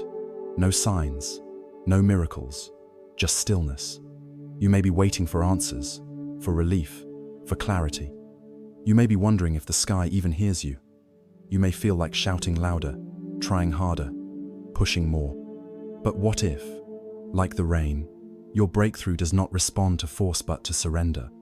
What if the answer is not to fight, but to prepare, to make room, to trust that what is meant to arrive will come when you demand it, but when you are ready to receive? Breathe. Let go of needing to fix everything tonight. Let go of needing to know what comes next. You do not have to chase. You do not have to rush. You do not have to beg the sky to notice you. You are already seen. You are already heard. And the rain is already on its way. Maybe not in the form you expected. Maybe not in the volume you wanted. But in the rhythm your soul can actually hold. Breathe again. Inhale. I surrender to what is. Exhale. I prepare for what's to come. Again. Inhale. I do not rush the rain. Exhale. I trust in the timing of my life. Feel your body soften. Feel your breath slow. Let your thoughts fall gently, like mist on dry earth. Not to wash everything away, but to begin again. Whisper to yourself as you drift. I am not behind. I am not forgotten. My only job is to be ready. The rain will come because I have made space for it. Now rest. You do not need to search anymore. You are already enough. And just like the earth that waits in silence for the clouds to open, you too are becoming ready to receive. Sleep now, and let the rain fall when it will. The mirror in the dust, seeing yourself clearly without wiping away the flaws. In an ancient monastery tucked between cliffs and mist, there hung a mirror in a quiet hallway where no one walked often. It wasn't polished. It wasn't framed in gold. In fact, it was coated in layers of dust, so much so that most monks walked past it without ever noticing it was a mirror at all. It had become just another forgotten surface, ignored, unremarkable, invisible. One day, a young monk named Kale wandered into that hallway while lost in thought. He wasn't seeking anything, just trying to find a quiet place to calm the storm in his heart. He had been struggling for weeks, feeling disconnected from his practice, from his brothers, and most painfully, from himself. His meditations felt hollow, his prayers echoed back emptily. He couldn't silence the voice in his mind that whispered, "You're failing. You're not enough. You're pretending to be peaceful, but you're falling apart inside." As he leaned against the cold wall to rest, he noticed a strange shape across from him. Something reflective, though muted. Curious, he stepped closer. At first, he saw nothing, just grey and grime. But then he moved slightly and caught the faintest glimpse of his own silhouette. It startled him not because he saw his reflection, but because he had forgotten what he looked like. He realized he had been so focused on trying to become better, more perfect, more spiritual, that he had stopped seeing himself altogether. Slowly, without thinking, Kale reached out and wiped the mirror with his sleeve. A smudge appeared. Just a small one, not enough to reveal a whole image. Just enough to remind him that the mirror had never stopped reflecting. He had just stopped looking. He stared into the partial reflection and felt tears rise. Not because he saw something beautiful, but because he saw himself honestly for the first time in a long time. Not enlightened, not perfect, not calm, just human, just someone trying. He sat before the mirror for hours that day. He didn't clean it. He didn't try to make the reflection clearer. He simply sat with what was shown to him. He let the imperfections stay. And in that acceptance, a strange peace began to grow. Not the peace of fixing, but the peace of allowing. In the days that followed, other monks passed by and saw him there. Some laughed gently, wondering what he was doing in such a dusty corridor. Some joined him. One by one, they each found something in that mirror, not clarity, not beauty, but truth. And slowly, the mirror became sacred again. Not because it showed perfect images, but because it reminded them that they were not here to become someone else. They were here to return to who they already were. Tonight, as you lie down and prepare to rest, imagine walking through that monastery.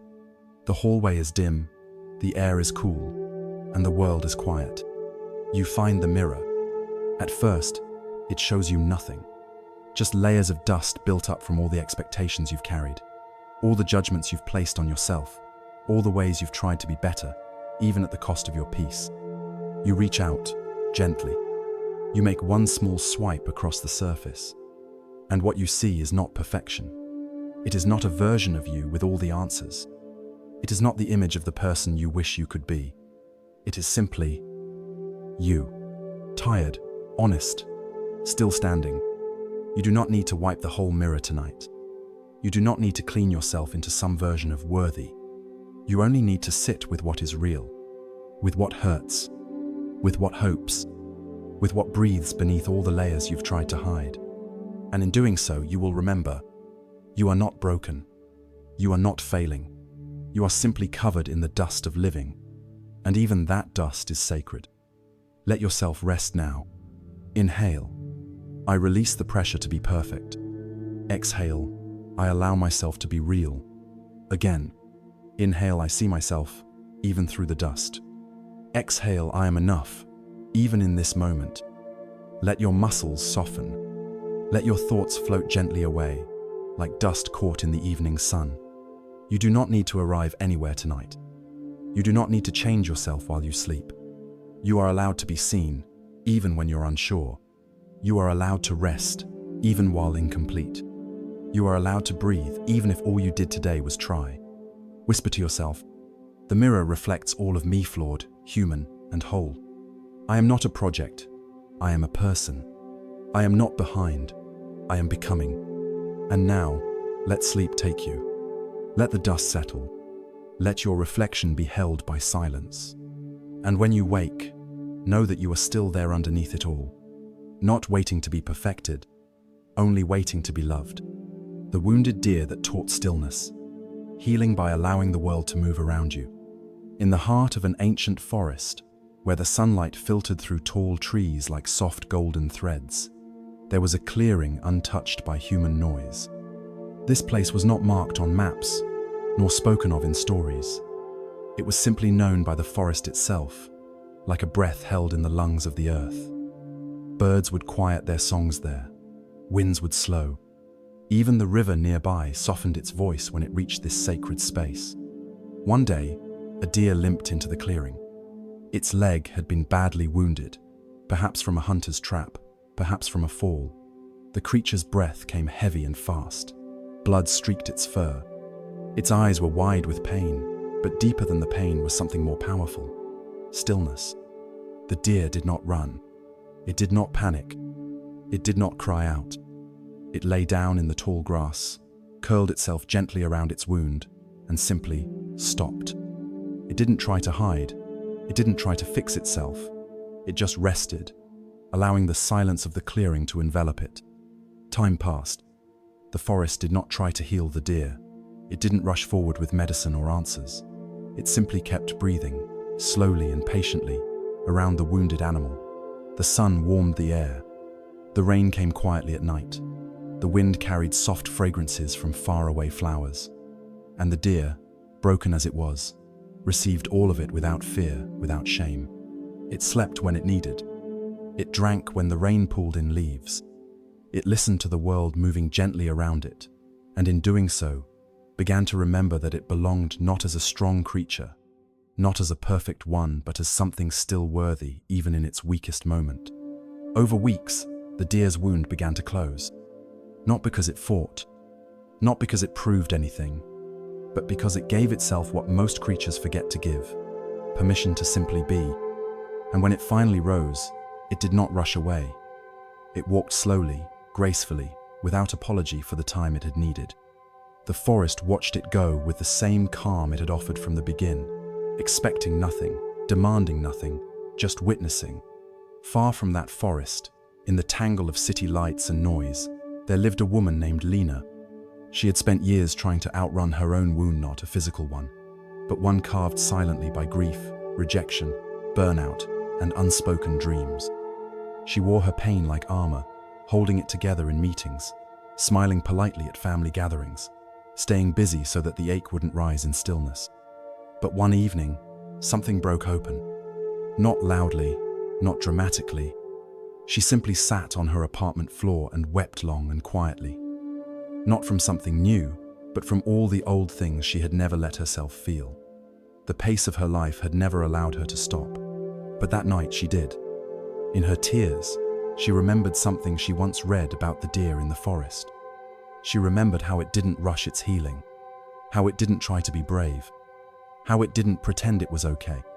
And she whispered to herself, maybe I don't have to keep running either. The next morning, she didn't get out of bed early. She cancelled her meetings. She turned off her phone, not because she had a plan, but because she had finally made space for her heart, for her breath, for her own return. Over the weeks that followed, she didn't transform overnight. She didn't become unbroken in a flash of inspiration. But slowly, quietly, the layers of pressure began to loosen. Her body softened. Her voice no longer shook when she asked for help. She allowed herself to eat slower, to move slower, to speak softer. And in those small choices, she began to remember herself. Not the version shaped by survival, but the one beneath it all. The one who had always deserved rest. She started walking in nature again. Not to exercise, just to listen.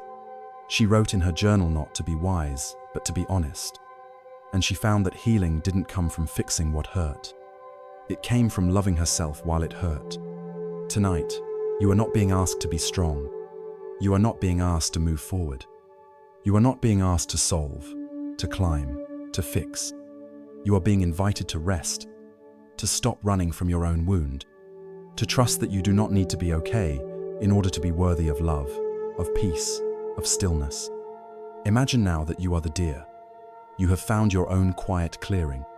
No one expects anything from you here.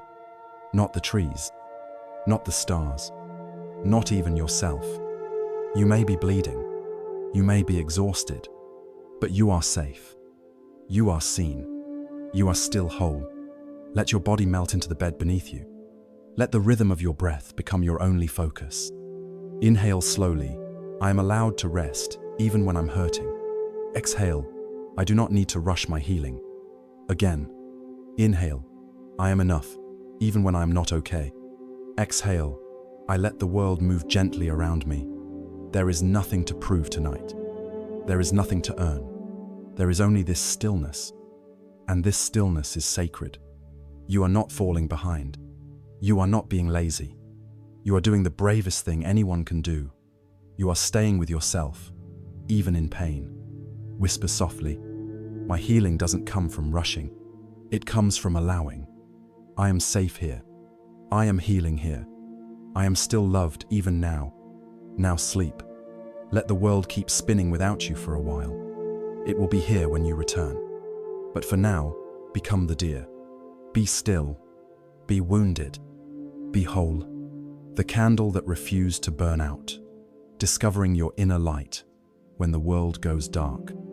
In a land where winters were long and silence lived in the corners of every house, there was a small village lit entirely by candles.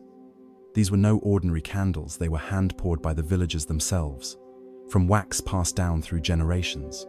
Each person was given only one candle at birth. That single flame was to guide them for a lifetime, to be guarded through storms, carried through shadows, and never allowed to go out. They believed that when the candle burned out, a person's path would disappear with it. So, the villagers became obsessed with preservation. They walked carefully. They avoided the wind. They never ventured into the unknown without shelter. And over time, their lives grew smaller, narrower, safer, but also dimmer. There was one boy, Theo, who was different. He didn't fear the dark in the same way others did. He believed that his candle was not just a source of light, but a companion, a spirit, a whisper from within that longed to explore. As he grew older, he would walk farther than the rest, into forests, into caves, into storms. Each time, the villagers warned him, "Don't risk it. If your candle goes out, you'll never find your way again. And yet, something inside him always responded, but what if my flame is meant to burn through the wind? One night, a violent storm struck the villagers so fierce that even the bravest stayed inside. But Theo, drawn by something beyond reason, stepped out with his candle shielded only by his hands. The wind screamed, rain poured sideways, lightning split the trees, and still he walked. At one point, the wind blew so hard that it nearly extinguished the flame. It flickered wildly, dancing on the edge of death. Theo stopped. He knelt, and he whispered to it not out of fear, but reverence. I won't abandon you. Even if you go out, I'll keep going, because I believe you don't live in wax or wick, you live in me. And just then, the wind paused. The flame steadied, and Theo understood. The candle had never been his light. He was the light. The candle was only a reminder. From that moment on, his fear vanished. He no longer clutched the candle like a prisoner holding a key. He walked boldly, trusting not in the fragile wax but in the inner fire that had never truly dimmed. Eventually, he returned to the village, not to boast, but to teach. He told the people, "You think your flame lives in the candle, but it has always lived in you." Some scoffed, others listened, a few followed. They too stepped out in small ways. Some lost their candles, but none of them lost their path. Because once you awaken the light inside you, even the darkest road cannot blind you. Tonight, as your room grows quiet and your thoughts begin to dim, imagine holding a candle in your hands. Its flame is warm, familiar, comforting. But for too long, you've been afraid of it going out. You've stayed in places you've outgrown. You've avoided risks that called your name. You've silenced your voice to keep the flame steady. But now, you're beginning to understand. The real light is not in the candle. It's in you. It always has been. And you do not need to fear the dark, because you are the thing that darkness fears. Breathe deeply. Inhale. I carry my light within. Exhale. Even in darkness, I shine. Again. Inhale. I do not shrink to protect my flame. Exhale, I expand to honor it. Let your body relax. Let your heart soften. You no longer need to guard yourself from every storm. You are not fragile. You are not a flame that can be stolen. You are the fire itself. You burn quietly, steadily, endlessly. Whisper to yourself, I will not live small to stay safe. I will not dim to survive.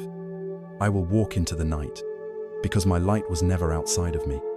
Now rest.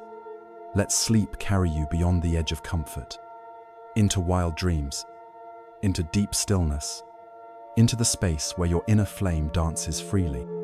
No more fear, no more shrinking, just you whole, shining, and unafraid. Sleep well, Lightbringer. The night is yours.